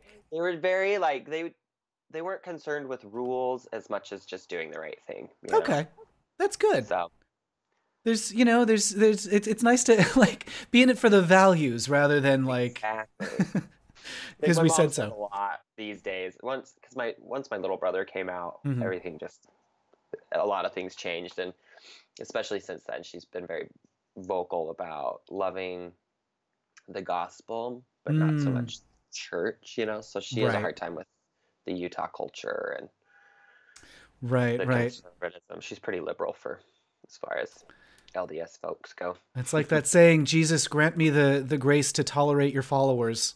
Yeah, that's exactly how she is. And that's when I came out, they were like, Hmm. we love you no matter what. So how do we move Oh, forward? that's So really I'm nice. very lucky that way. Rezo the Fallen recommends the first Harry Potter movie for Christmas Ooh. films. It is super. It's very like got that Christopher Columbus, like the jingling bells and the snow Mhm. and all that stuff. It's very I cozy. love the first one. I saw the first movie. I was in college, and we saw it like with a bunch of friends. And I saw it with James. It was just around the time that James and I were becoming an item, and that was kind of a thing in the first decade of our Ew. relationship. Was going to see all of the Harry Potter films together. Yeah. Oh, that's so cute. Yeah, it was nice. So that's my association with Harry Potter is like watching it with this boy that I kind of like. Yeah. Let's see. I started reading them when I was 12. The first one came out when I was 12. Mm-hmm. So I was like the same age as Harry. Oh, right. So you But can grow up with that was Harry. really fun. Yeah. I love. That's nice. Let's see. Dave says Ella and I watched Basket Case the other day. How did she like Basket Case? I actually don't know how old she is. So you mentioned Ella was born on Halloween. Is she like 7 or 17 or in her 20s or like I don't know actually what her age is. And let's see. Rezel says D&D is satanic. With a smiley. I watched Pat Robertson's comedy show. So yeah. CT's got to go. Thank you for joining us, CT. And I know Tim, like your schedule is kind of tight today, so if you need to jump out, just let me know. I don't want to keep you Oh yeah, from. we're good. Oh, okay, great. Yeah, probably 3:30 is good. Cool. Videodrum says my mother was really big into watching devil demon possession movies with me as a kid. Ooh. Okay. I think we tried watching The Conjuring a few years ago, and my mom was like, "I can't do this." Okay. She was like, this is the one genre I can't do." Mhm. We made the mistake of watching Pleasantville as a family at one point, which has, I mean, it's mostly just a very nice movie, but it also has a scene where a woman discovers how to pleasure herself in a bathtub, and oh boy, watching that with your mother in the room. Yeah, it is a gorgeous scene though. Like it's got this like beautiful, like tasteful panning away, and then because the things that happen in their environment sort of reflect what's happening to them emotionally, the camera like pans away, and then in the front yard, you see the tree that's growing in their front yard burst into flames. It's just such a great metaphor. Yeah, that's fantastic. Let's see. Charles D recommends The Thinking Atheist on YouTube, a great commentary on the Satanic Panic and how it ruined lives and it's never stopped. It's true, actually. I was talking to somebody, a librarian, about how in the South, libraries still to this day don't have Dungeons and Dragons manuals. You can see, like, in the North they do, in the South they don't. So weird. Yeah. Don't get it. Videodrome movies he watched with his mom included The Omen, Rosemary's Baby, The Exorcist, Audrey Rose, Amityville Horror, Carrie, etc. Oh Whoa, this is quite a household. Yeah. Let's see. The Glitch is not a fan of The Exorcist, but are we talking about? Oh wait, was The Exorcist remade? It was, right? Oh, was it? Did they redo it? I might be thinking of The Omen because I know they redo The Omen every couple of years for some reason. Remake. The Exorcist. Yeah, I don't know if you could remake The Exorcist. I just like. It's one of those things like how it is. The Wizard of Oz. Like you could remake, but nobody's ever going to. Be like remaking Star Wars. Carrie. I hated that Carrie remake. It made me so mad. Oh, I totally forgot that happened. Yeah. Like, Carrie it's so iconic. Films ever made. It is. I will say, like, this isn't something that you're supposed to like Carrie for, but my favorite moment in that film is when, spoiler alert for Carrie, somebody's hand gets pinned to the wall with a knife, which is super gory, and then when they pull it away, it makes like a champagne cork popping noise. It sounds like a cartoon sound effect. Yes, yeah. It's like goofy comedy noise. I can look for that. Yeah. It's right at the end. Let's see. Videodrome says, I don't know why more people don't watch Nightmare Before Christmas for Thanksgiving. It's perfectly right in the middle of Halloween and Christmas. That's such a cute idea. I like that. I've always wanted to, and never actually done, I've always wanted to go Halloween caroling, singing the songs from Nightmare Before Christmas. That would be so cute. Wouldn't that be fun? And the thing is, is, do that this year. Like, there are very few like sing as a group songs. There's like This Is Halloween is the big one, and then like all the other songs in the movie people don't really remember as fondly. Yeah, Making Christmas. Yeah. Yes. Cute. That's a good idea. Let's see. Oh, the chat is scrolling. Sorry. When I figured out, Eve says, when I figured out that Draco Harry / wasn't canon, my heart broke. I was 6 or 8. Oh. Wait, you found out what? That Draco Harry / fiction wasn't canon. Oh, yeah. Yeah. I mean, here's the thing, is canon is a capitalist invention. And if you want something to be real in the story, you make it real. If you believe it, then it's real. I agree with that. You own it as much as anyone else. If D&D is satanic, says Reza, why is my DM on the Fridays game? Why does my DM look like Jesus? He should lean into that. Have him like do like the full like crown of thorns and everything while he's DMing. Matthew Park likes Pleasant Bill. Oh yeah, baby Tobey Maguire and baby Reese Witherspoon. It's true, yeah. Oh, I forgot they were in that. They're real cute. And I always forget his name, the guy who played the incredible Mr. Limpet. Don Knotts. I don't know him. Not young. He was the goofy sheriff on the Andy Griffith Show. Oh, okay. So sort of an icon of 50s television. Yeah, for sure. Rezel says, did you know the guy who made the D&D 5 edition rules is gay and happily married? Yes, not only did I know that, but he has been a guest on Sewers of Paris. That's the delightful Jeremy Crawford. Awesome. When you read the 5th edition, I think the player's handbook, it starts with a little description of a bunch of people sitting around a table playing D&D, and those are all real people that Jeremy plays with, and one of them is his husband. Cute. So it's super cute. We have Jeremy to thank for a lot of like the queer content that's come into Dungeons and Dragons in the 5th edition. That's so cool. The Glitch says, my mother forbid me to watch Harry Potter movies for a long time. But now you're out on your own. You can do whatever you like. Yeah. Let's see. So many people in Ohio with the same household rule. Oh, Emily had same rules as the Glitch and not being allowed to watch. Harry Potter's so innocent. Like I've never got the like. It's such a sweet movie, and books too. I remember being like in Utah in middle school, and teachers being like talking about it being banned other places, and I mean I went to very conservative schools, and it was embraced and loved, and I just don't understand the association, I guess. Were you aware of like banned books when you were young? Like, were there any like forbidden? I wasn't until Harry Potter. We didn't have any that I know of. Yeah, Mm. that was never an issue. There's a thing for me, like growing up in Connecticut, which is a fairly progressive state. We were made aware, I think when I was in 5th grade, and we were reading, is it Huckleberry Finn? I think we were reading Huckleberry Finn. Um, Part of the lesson was about banned literature. And so, like, it was Oh, presented as, like, in some places you can't read this kind of stuff. And it was sort of presented as, like, and that's a bad thing.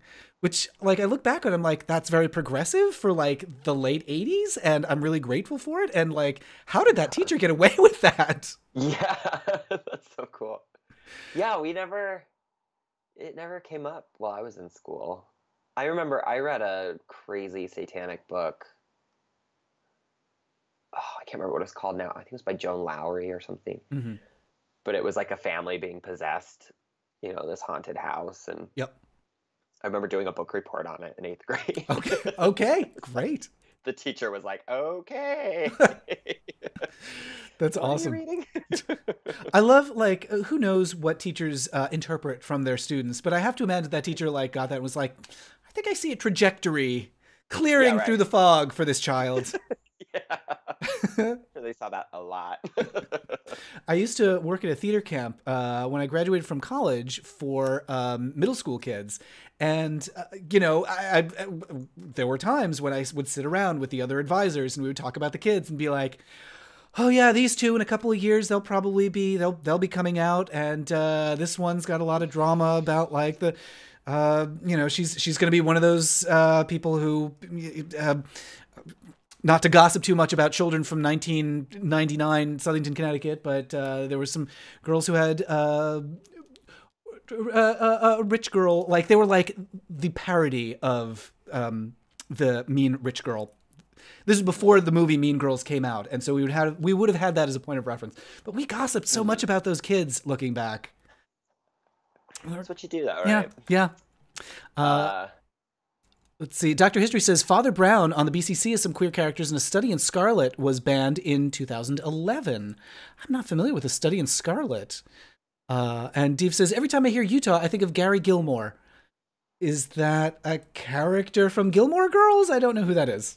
yeah, I don't either. Gary Gilmore. Raphael recommends as the best B movie Hell Night, not because it is a good movie, but because it is so bad. Story isn't terrible. It's a typical 80s slasher film. Hell Night. I don't think I know that one.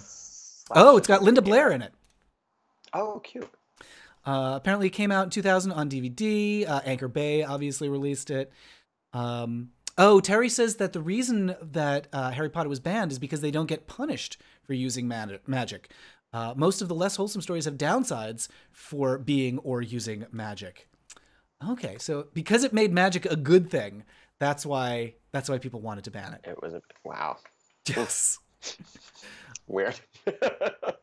Some recommendations for Father Brown. I'm not sure what that is. Tell me more about Father. Yeah. Dr. History said Father Brown on the BCC or the BBC. Is that a show on the BBC? Tell me more about what Father Brown is. Yeah, either. Charles D says he lives the judge not lest he be judged mantra, that seems good to me. Mm-hmm. His character doesn't mind if you're queer or atheist, he's a Catholic priest. Okay, so is it like sort of a show about like a progressive priest in like a nice little British, this is the story I'm making up. He's like a little priest in a tiny British village and he's cool and it's sort of Miss Marple, but a priest. The Glitch says my mom went as far and made me not read a book required to read in school called Krabat, story about young boys turning into ravens and being enslaved by a wizard. Okay. That does sound like a little bit of nightmare fuel. And I want to say also the premise of one of the Care Bears movies, I believe, where children are enslaved and turned into frogs by an evil wizard. I may be misremembering that because it was literally 30 years ago that I think I saw this. but clearly it stuck with me for some reason. Yeah, Care Bears, those were. Now where's the gritty reboot of that? Yeah, right. That's one of my favorite Christmas movies as a kid. That just reminded me was a Care Bear one we had, a Nutcracker one, where they had to go save Nutcracker Land. Oh, that's really sweet. I like cute. that. Oh, I have a 3-year-old niece, and Care Bears are her favorite. Oh, that is revisiting that stuff. That is super lovely. And Jay Fowler, thank you for the rainbow heart tip. Thank you very much. How is your sewing coming along, Jay Fowler? I know, like when you started the stream, you were sewing something. How's it going? Okay, Raphael says Father Brown is a great whodunit on the BBC and PBS. Okay, I love a cozy mystery. Let's see. Rezel says magic is evil, but good powers are a-okay. Jesus was definitely playing a cleric and hated wizards. I like Rezel. I want you to have an actual Jesus character playing a cleric in your D&D campaign. I think that's a great. What could go wrong? Let's see. Father Brown, murder mystery set in post World War II. Okay, so it's a little Call the Midwife, a little Marple, a little Cadfile. I'm like getting flushed with how much I love this because I cannot resist the cozy mystery genre.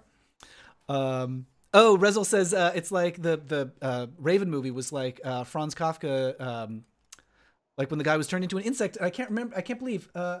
What's the name of that story? The Fly? No, it's James. What's the name of it?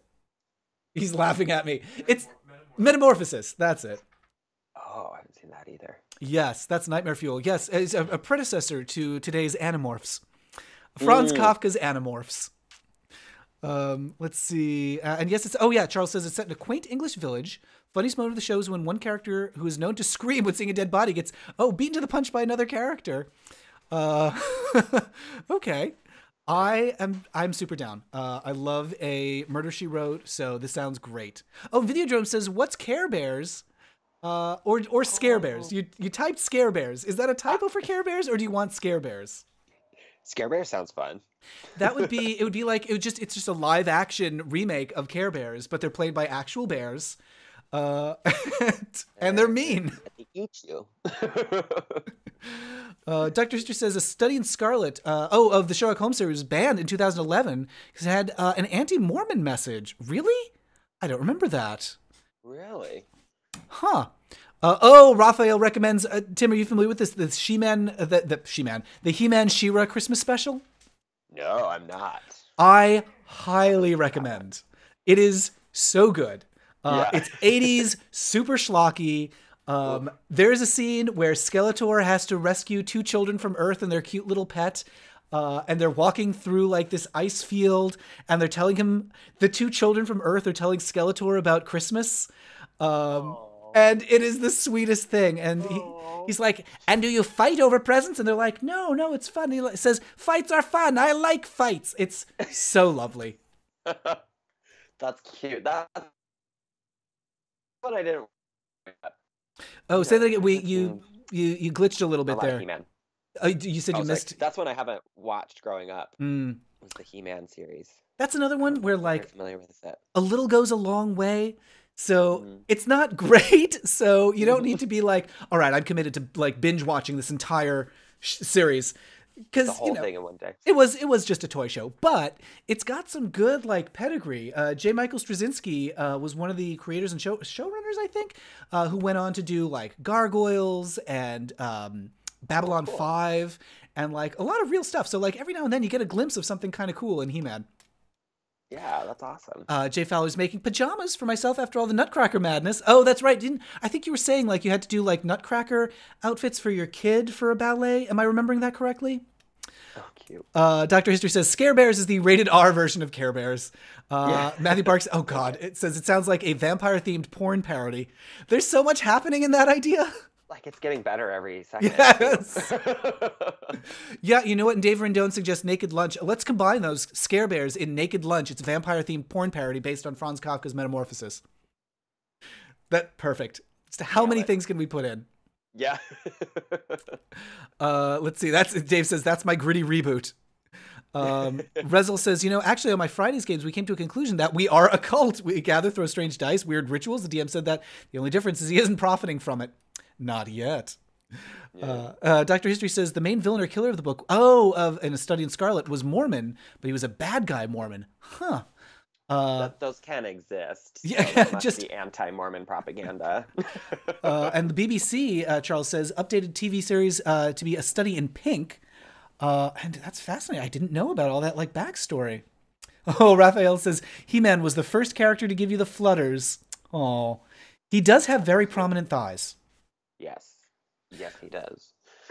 Let's see. Oh yeah, Jay Fowler says Kiddo's Ballet Company is non-profit, so the costuming department is like 4 moms. That is super familiar to me. That was my, like, growing up, a lot of costuming done by my mom at her sewing machine. Mm. Yeah. Videodrum says Care Bears, the old 80s series, did help me realize I was gay as a child with the arrival of Shrieky. Shrieky is my ultimate gay icon, and she's Proto-Angelica from Rugrats. Oh. I don't know that character. Shrieky. Me either. I mean, if ever there was a character to teach children that they're gay, name it Shrieky, because that's just like setting the kids up for what's ahead of them. The whole Master of the Universe thing, says Matthew Park. There was a semi-regular character named Fisto. That is, yes, I'm familiar with Fisto. Also setting kids up. Marky Mark was my first Flutters person, says Charles. Back when Mark Wahlberg was still Marky Mark. Interesting. Who was yours? Like, did you have like a first crush? Yeah, it was Leonardo DiCaprio and Romeo and Juliet. That's a good one. That movie shaped my entire life. Wow. It's like why I'm here. That's who directed that one? It's the guy who did Baz Luhrmann. Baz Luhrmann, yes, of course. Yeah, I think I was 10 when it came out, and my sister was watching it with her friends at like a sleepover, and I came down and watched the last third of it and just was like blown away. And then the next day I watched it twice, just back to back. That's I had no idea one. what they were saying. I knew the storyline, but that's about it. But just the beauty of it. Yeah, it's like a first crush. That's so good because it gives you like a sexual aesthetic. Because the Baz Luhrmann films are so lush. Yeah. Oh. Like yeah, just the costumes were so good, and the colors were also good, and I thought it was well acted, and for the most part, and again, just the that death scene I watched like 6 times in a row. I don't know why. I'm drawn to like sad the stuff. tragedy. Like I love it. Well, that's Rezel. I think you were saying the same thing about how like you can't resist like the queer tragedy storylines in your D&D campaign. There's just something about like the Murphy Brown video that I just posted on YouTube. I mentioned how like in the 80s, like all the gay storylines for a long time were super sad and tragic because of what was happening. And then Murphy Brown has a character who's happy and successful and acknowledges the tragedy, and then like basically makes a choice to live and make the most of his time. And it really like marked a turning point of like gay characters can be happy too. It's not all tragedy all the time. Yeah. Rezel recommends a nice old cartoon called, I'm going to mispronounce this, Wunsch Punch or Wunsch Punch, about a wizard and a witch that made evil spells and failed miserably because their pet cat and raven screwed it up, as the catchiest theme song. I'm writing that down right now. I can't resist a catchy theme song. And it sounds really cute, like a bumbling wizard and witch with a cute cat and raven. Okay. Wunsch, S-C-H, Puns, C-H. Rezel, I'm really grateful for all your recommendations because you're always like showing me stuff from like Europe and Soviet Union that I just adore. Matthew Park says, my first flutters came to me when I saw Ralph Macchio in The Karate Kid. Yeah, that's good. Yeah. I identify with that. Matthew Park says, I wanted to be Elizabeth Shue in that movie so I could kiss Daniel. Oh. Emily says, oh yeah, recommend Strictly Ballroom if you love Baz Luhrmann. Oh, so good. Yeah. So good. Eve says my prior comment was for Raphael, but it's scrolled away already, so I don't see it. And Charles says, I saw a news report on TV where they're doing a photo shoot with Marky. Oh, all of the Coppertone girl, dog pulling down the underwear. 6-7 years old. I knew I was feeling something, but not sure what. I think I have seen that news report. That is familiar to me. That Marky Mark, like coy, because he was like a Calvin Klein model, I think. Yeah. I think I remember seeing like, maybe it was behind the scenes footage or something of him being like really coy and teasy and basically a big old bottom with like his underwear. Oh. Rezel says, Wunsch Punch is American, but the original book is German. So Wunsch Punch. I do love Romeo and Juliet from, the 69 one. Yes, Raphael. That's the Zeffirelli one, right? Yes. Oh gosh. My mom would get so mad. I loved the Baz Luhrmann one so much, and she was like, "This isn't Shakespeare." She wanted me to love the Zeffirelli one so much. There's a butt in that one, I believe. Isn't there? Is there some like rear nudity? There's lots of boob. Too. Oh right, yeah, Lots that's right. But that was acceptable. Mm-hmm. It wasn't pornographic. It was beautiful. It's art. Dr. History says, my first flutters was when I saw Benjamin Walker in American Psycho, the musical. Wow. Okay, so I don't know that. I didn't know American Psycho was made into a musical. My goodness. But let's see. Rizzle says, oh, and Wunschpunch, the wizard and a witch are always bullied by their alien boss as a quota of evil spells that they always fail. This sounds so goofy and fun. I love this. Yeah, Videodrome says the guy who played Romeo in the 60s version did show his butt. Raphael says, male butt, my favorite. My first early gay crush for me was regrettably Dean Cain on Lois and Clark. Oh. I was very into that. And then recently I got into a big fight with Dean Cain on Twitter, which like really soured me on my crush. Yeah, it's because he was talking at like this big like anti-gay organization. And I was like, it would be really nice if you didn't do that. Or I don't know, said something about like how you don't stand for what they stand for. And he's like, he got just really defensive and unpleasant about it. And so his politics are not good. Not good. Oh, well. So time to find a new childhood crush. Yeah. It's going to be Teenage Mutant Ninja Turtles then for me. There you go. Yeah. Perfect. Let's see. Dave Rendon suggests Perfect Blue, a lesser-known anime about identity. Oh. That sounds good. I'm going to put that on the list. Perfect Blue. Anime.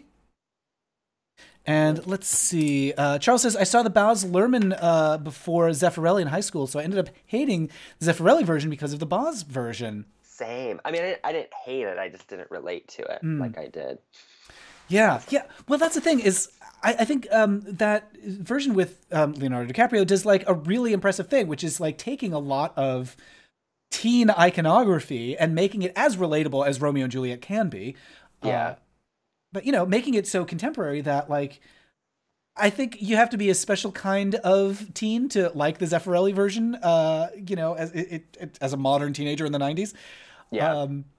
But, yeah, I think that the Baz Luhrmann version really does make it as contemporary as something like that can be. Yeah, agreed. Eve's, I just think they did a great job at it.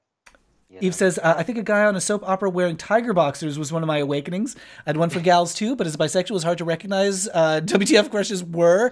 Yeah, gosh, you know, and there's so like to this day so much bi erasure in the media that there's all this pressure to be like, oh, you are either this end of the Kinsey scale or that end, and like as confusing it is to be a Kinsey 6, to be a Kinsey 3 is like, but what even is this? Yeah.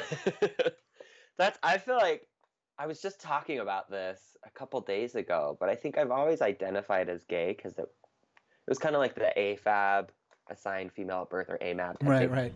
I think I just identified gay because I loved gay culture and I wanted to be gay and I'm gay, whatever. But I'm so bisexual, you know, and the older I get, the more, you know, hindsight gives you 20/20 or whatever. And right. Yeah, it's all so gray. Yes, it's a spectrum and it's a galaxy. I can't remember where it was, but somewhere I saw like an explanation of like why spectrum is such a good description for sexuality, in that it's not just like a linear like red to purple, but there are all these like gradations of like grays and things, where it's really like a spectrum can be 4-dimensional. And I think that's a nice way to think of gender, because obviously there's no such thing as a binary if you don't want there to be. So it's not just like I'm attracted to male on this end and female on this end and we're all somewhere in the middle, but you can really like float around in a cloud of gender if you want. Yeah, I think so too. Matthew Park says Dean Cain played gay in Broken Hearts Club. Yeah, you know, people would bring that up to like defend him, like, oh, he's not anti-gay. He played gay once in the 90s. Okay, great. Congratulations. What have you done for me lately? Actions speak louder than words. Yeah. Or roles. Spagoogie Man says, 10th Doctor from Doctor Who is my first low-key gay crush. Which one was the 10th Doctor? I'm not so good at the Doctor Who knowledge. Let's see. And Janice Hansen, Gloria from The Odd Couple, was an early crush, says Dave. I later found out she was a Playboy bunny. Oh, interesting. Did Dean Cain... Yeah, Dictator History said, did Dean Cain join the WBC Choir Boys again? I mean, he's not quite that bad, but, you know, he was in a anti-abortion movie, and he's speaking to Family Research Council and doing all the wrong things and not speaking up and not saying anything gay... like, not even saying anything gay positive. So, like, come on. Yeah. Terry says, I'd like to recommend a YouTube video, The Truth About 90s Cartoons and LGBT Brainwashing. Okay. Oh. I definitely want to watch that. Terry, that sounds great. I'm just writing that down. Truth about 90s cartoons and gay brain. At some point, washing, I need to get, like, a transcriptionist or, like, an assistant to sit near me and write down all the recommendations. For you. Yeah. Let's see. I think I better sign out. Yeah. Thank you so much for joining. Rehearsal, but yeah, thanks for having me. Yay! It was so great to chat with you. This was so much fun. I would love to have you on Sewers of Paris, the podcast, at some point. So let's talk about that and make some plans. Yeah, absolutely. And have a great rehearsal. I'm so looking forward to the show. Yeah, I can't wait. Before you go, where can people find you on the internets? You can follow me on Instagram. My handle is Strawberry Shart Cake, SHART, Shart Cake Official. So if you start typing that in, it'll pop right up. Or else, actually, that's the best way. I don't have Twitter, so I would say my Instagram's the best way. Cool. Yeah. Yes. Okay. Yes. Go follow. Speaking of like gritty reboots of 80s properties, Strawberry Shart Cake. Oh, yeah. Awesome. Well, break a leg, and I will see you on stage very soon. Sounds good. Yay. Bye. Bye.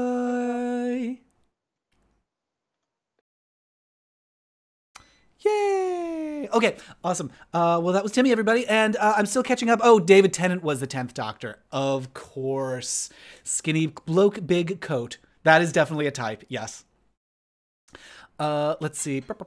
I've seen... Oh, yeah, a question about Miss Fisher. Hold on, sorry, I'm scrolling through the chat. Have you seen Miss Fisher's Murder Mysteries? Great whodunit, set in the 20s, progressive, amazing main character, great lesbian friend, highly recommend. Okay, so here's the thing, Raphael. We've talked about this on the stream before. I want to watch it and I want to love it, but it was recommended to me by my mother, and I just have this like still this like very teenage thing of like, Mom, don't tell me what to watch. So I just need to get over that and just watch the show, because I have no legitimate reason to be resentful that my mother told me something that I would enjoy. And I'm not resentful. It's just like, oh, well, my mom said I should watch it, so it's not cool. But for goodness sake, I'm a 30-year-old man, so I just watch the show. Let's see. Sorry, gotta find my place in the chat. Oh my goodness. Truth about 90s cartoons and brainwashing, Master of Disguise. Oh, the only episode I remember of Dean Cain Superman was when Dave Coulier was a Master of Disguise criminal in old lady drag. Superman discovered him because he could smell the makeup. What? That's bonkers. I can't believe that was a real thing. Oh my goodness. Well, I gotta look that up. That's fantastic. Rezel says, best Teenage Mutant Ninja version is from 2003. Let's fight. Not really. Which was the 2003 version? There have been so many versions of the Turtles that I don't even know which is which. For me, obviously, it's the one that I imprinted on as a kid, which is the cartoon, like the afternoon cartoon from 88, I think. So that's the one, because it's like all these guys hanging out together and wearing very little and having big muscles. And I was like, what is this? What is this life? What is this dream? David Tennant was the 10th Doctor. Scrolling still through the chat. Oh my goodness. I remember there's an episode of Mom where Rosie O'Donnell guest starred, and it was a running joke where Bonnie couldn't figure out if she was gay. Wait, what show was that? Dean Cain is extreme right wing. Yeah, it's very sad. The cartoon. Oh, I just saw a bit of that. The cartoons and brainwashing thing. The guy, the YouTuber, is a good person. Okay, I will definitely look at that. Dr. History says Sailor Moon has two queer main characters. Depends on which version you watch, because sometimes they're sisters. Or cousins? No, they're cousins, and not lovers. Rezel says, being gay helps me be a good student because the professor in one of my courses, extra hot young black guy. Okay. That sounds good. Eve says, did you know brainwashing was invented to call fake news on government whistleblowers who saw us... Oh, what? Wait, really? Invented to call fake news on government whistleblowers. Huh. Interesting. And Andid likes Shark Cake. Classy. Ta-ta for now. Everybody saying goodbye to Timmy. That's lovely. And I'm still trying to catch up to the chat. I'm still far behind. This anime about zombie girls called Zombieland has a trans main character called Lily, and she literally died of shock when she grew facial hair. That's a big mood. Wow. Oh, my goodness. I think Brokeback Mountain was overrated, says Emily. Okay, fair enough. I mean, you have to, like, understand the context of the time as well, because it was a big deal that such a important movie was coming out that was all about a gay love story. Dave Coulier was brutally hot, says Videodrome. I will never apologize. He was the hottest guy in Full House. Okay. Okay. The video about 90s cartoons is a great example of a trans character in an early cartoon. Plot is a character who chooses their gender.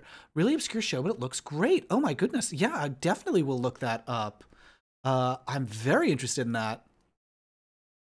Speaking about muscle men showing off their bodies, if anybody, I don't know if anybody in the chat is in Seattle, but if you are in Seattle, tonight is the very first new fetish night at Queer Bar, so I'm going to be photographing that.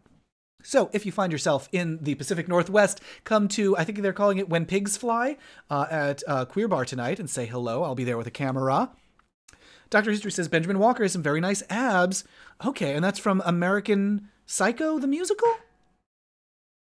In the 90s, Marvel Comics used to have illustrated swimsuit editions. What? Would have just as many men as women as glue to it. Really? How did I not know about that? So wait, it was just like, was it like just a joke? Was it like a gag kind of thing? Like Marvel's Comics swimsuit edition? And here's just some pictures of our characters in swimsuits? Raphael's excited for Trick 2 to come out. I am cautious about that one. I'm cautiously optimistic. It's we were talking earlier in the stream about like reboots and sequels and stuff not always being a great idea because you can't recapture everything that made something good. You know, times change, and often the thing that people are trying to recapture with a reboot is the way it made them feel, and you can't force a feeling. You can't make that feeling happen. But maybe Trick 2 will be good. We'll see. We'll see. Raphael says, I'd love to go, but I'm in LA. Well, I'm sure you can find some fetish nights in LA. Where would I'm sure Akbar or the Eagle or the Bullet. You could find some sexy times there. Videodrome says the original animated TMNT 87. Original movies were 90, 91, 93. After that, I have no idea. Who started talking about Teenage Mutant Ninja Turtles? It was me and Rezel. I brought it up because they were like my crush as a kid, the Turtles. And I'm trying to think if there were others. Like, who else was I into as a kid that I just wanted to look at? There are definitely like other boys around my own age that I was like, oh, why do I want to spend so much time with you? Definitely for sure, like, the Olympics one year, I was so into, like, the diving, the men's diving. So, that. Let's see. Eve says, I thought Brokeback Mountain was possibly bisexual, but whatever. Yeah, unclear. And, definitely set at a time when labels then, I think it's set in the 50s or 60s, labels then are not what labels are today. So, it's impossible to say, like, they would certainly... Those characters would not be into using the word queer. The word bisexual would probably be foreign to them. Gay, maybe, but yeah, attitudes were just so different then. I can own... Raphael says, I own 2 of the Marvel swimsuit issues. Colossus and a Speedo. What? Really? How did I not know about that? Oh, I'm very angry at the world for not telling me that Marvel used to do swimsuit issues. Dr. History says, Tony Stark in the swimsuit issue. Hearts. Yes. Glitch says, TMNT has a crush. Matt is a furry confirmed. Oh, yeah, now it's confirmed. I'll listen for now. Kind of ran out of ideas, says Rezel. Who else was into Bruce Willis and Die Hard, says Brianna. Yes. Okay, with the tank top, and he's all like scuffed up and dirty and sweaty. Sure, sure.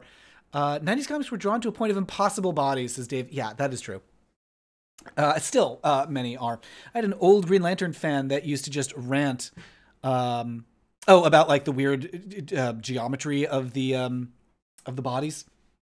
And Videodrome says old school crushes were the Power Rangers: Jason, Billy, Adam, Rocky. The hot teacher in one episode of the third season. Interesting. Okay. Oh, and Emily likes Bruce Willis in Moonlighting. You know, yes, Bruce Willis.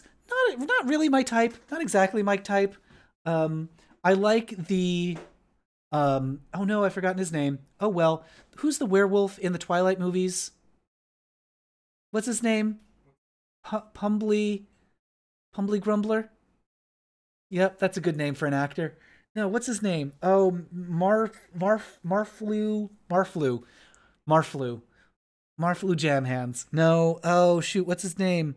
Teddy Ruxpin? Yeah, okay, Teddy Ruxpin. I have a crush on Teddy Ruxpin. No, but I kind of like that. That's very my type.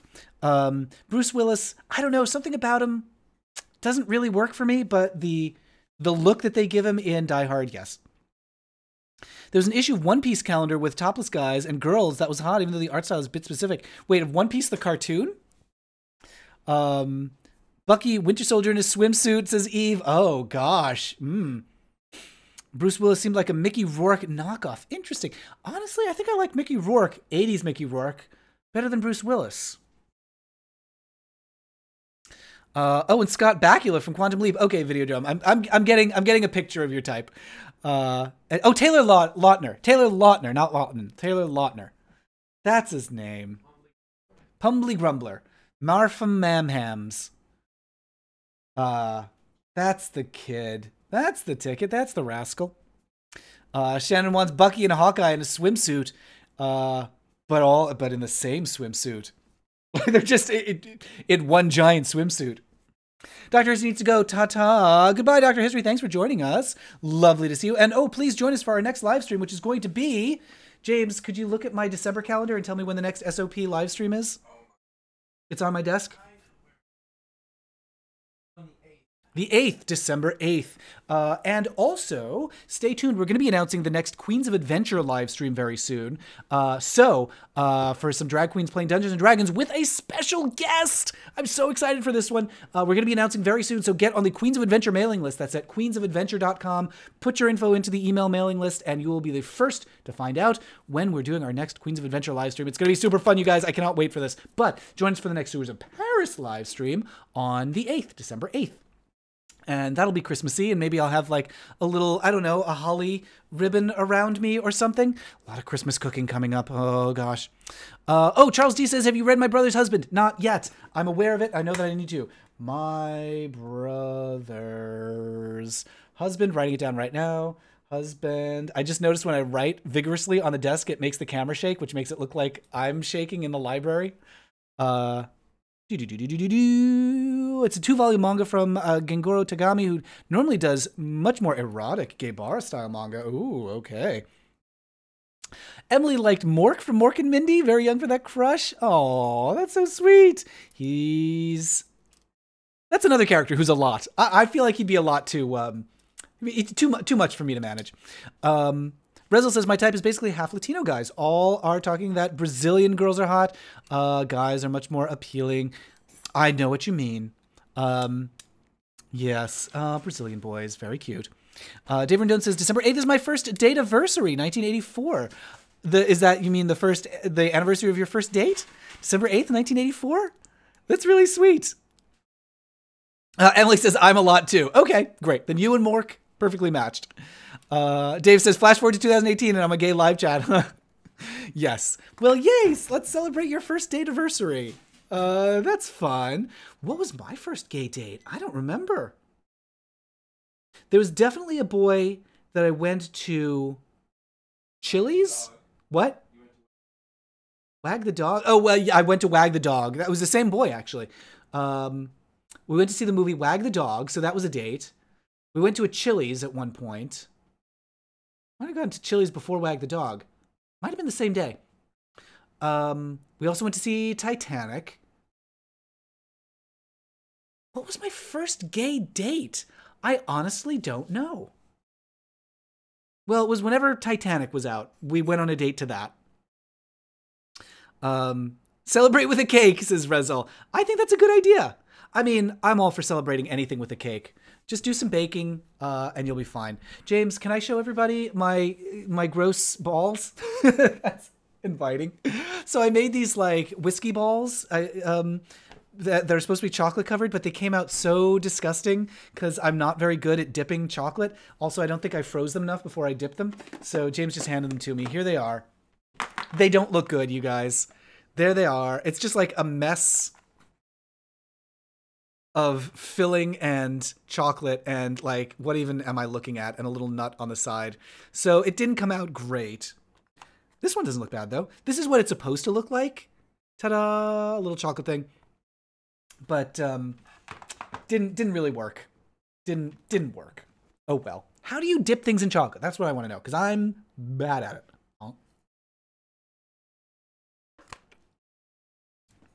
Videodrome says Titanic was 97. Yeah, I think that would have been like around March 97, around that time.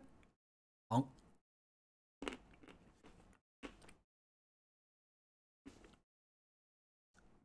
Reza likes glasses, height, and small chins. Okay.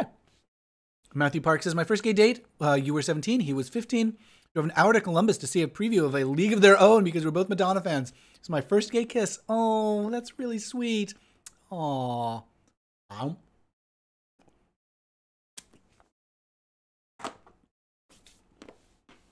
Mm-hmm. Sorry, I just shoveled that into my mouth. Now I can't talk. Matthew Park says, my first... Oh, yes. Gay date. And Dave says, I'm non-gay, but we did see Falling in Love. Married 30 years. Oh, that's so sweet. 30 years. Congratulations on May 6, 2018. Wow. That's really nice. Rezel says, I make oatmeal cookies. That's excellent. Make some Christmas oat... What is a Christmas oatmeal cookie? I don't know what that would be. Videodrum says they're like root beer pecan mints. They are whiskey... What are they? They're whiskey with powdered sugar and butter. It's basically fat, sugar, and alcohol is all that's in there, and some nuts. Yay, pecans. Dave likes the pecan. You know, James and I were talking about this, about how he likes pecan pies, and he was like, you know, I think I only just like the pecans. With Charles with the fork dipping in the chocolate. I tried that. Oh boy, did I try. And they just like all got runny and gooey because the chocolate obviously has to be hot, and these things were chilled in the freezer to make them hard. But like before I could even like swirl them in the chocolate, they already started to melt down into the chocolate, and then the chocolate, it did that like separating thing that's disgusting. Raphael says, we were able to get the book Gaywick. Wait, what was that? Gay... Well, boy. Gay... Why?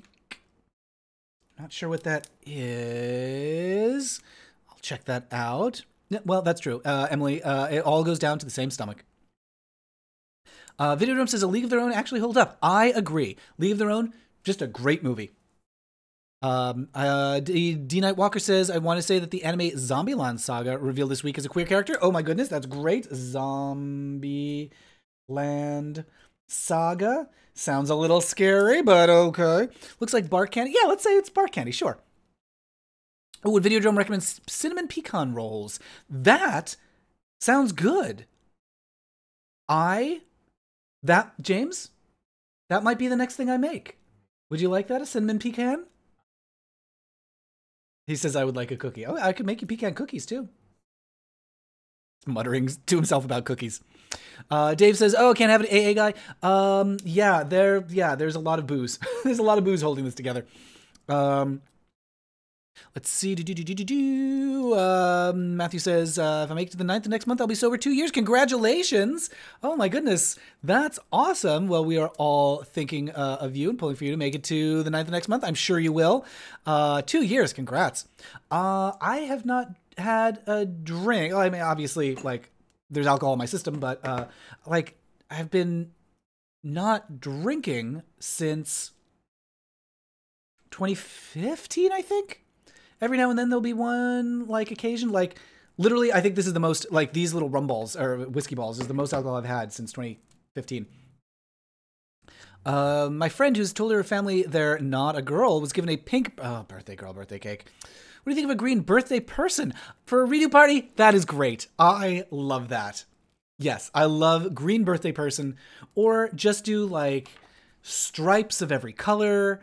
Gaywick is a queer airport. I love that. Yeah, and Emily says that's very Peter Pan. I like that because Peter Pan is sort of like, I think of Peter Pan as being sort of a non-binary character, because a boy character, but often played by a woman on stage, and there's a sort of androgyny to Peter Pan. So yes, I like that. A Peter Pan themed, non-gendered birthday. Great. Dave says, "What's the tea?" Oh, it's a little polygon dog listening to a radio from a game that is not out yet, but I backed it on Kickstarter and got the t-shirt. Now I can't remember the name. It's not Gone Home. Homecoming, I think. I think Homecoming is the name of it. It's a video game that has not yet come out. It's still Kickstartering. About a dog that's lost and trying to find its way home. I think. Homecoming? That autocorrect is Homeliness. Homeliness, the game. Homecoming dog game?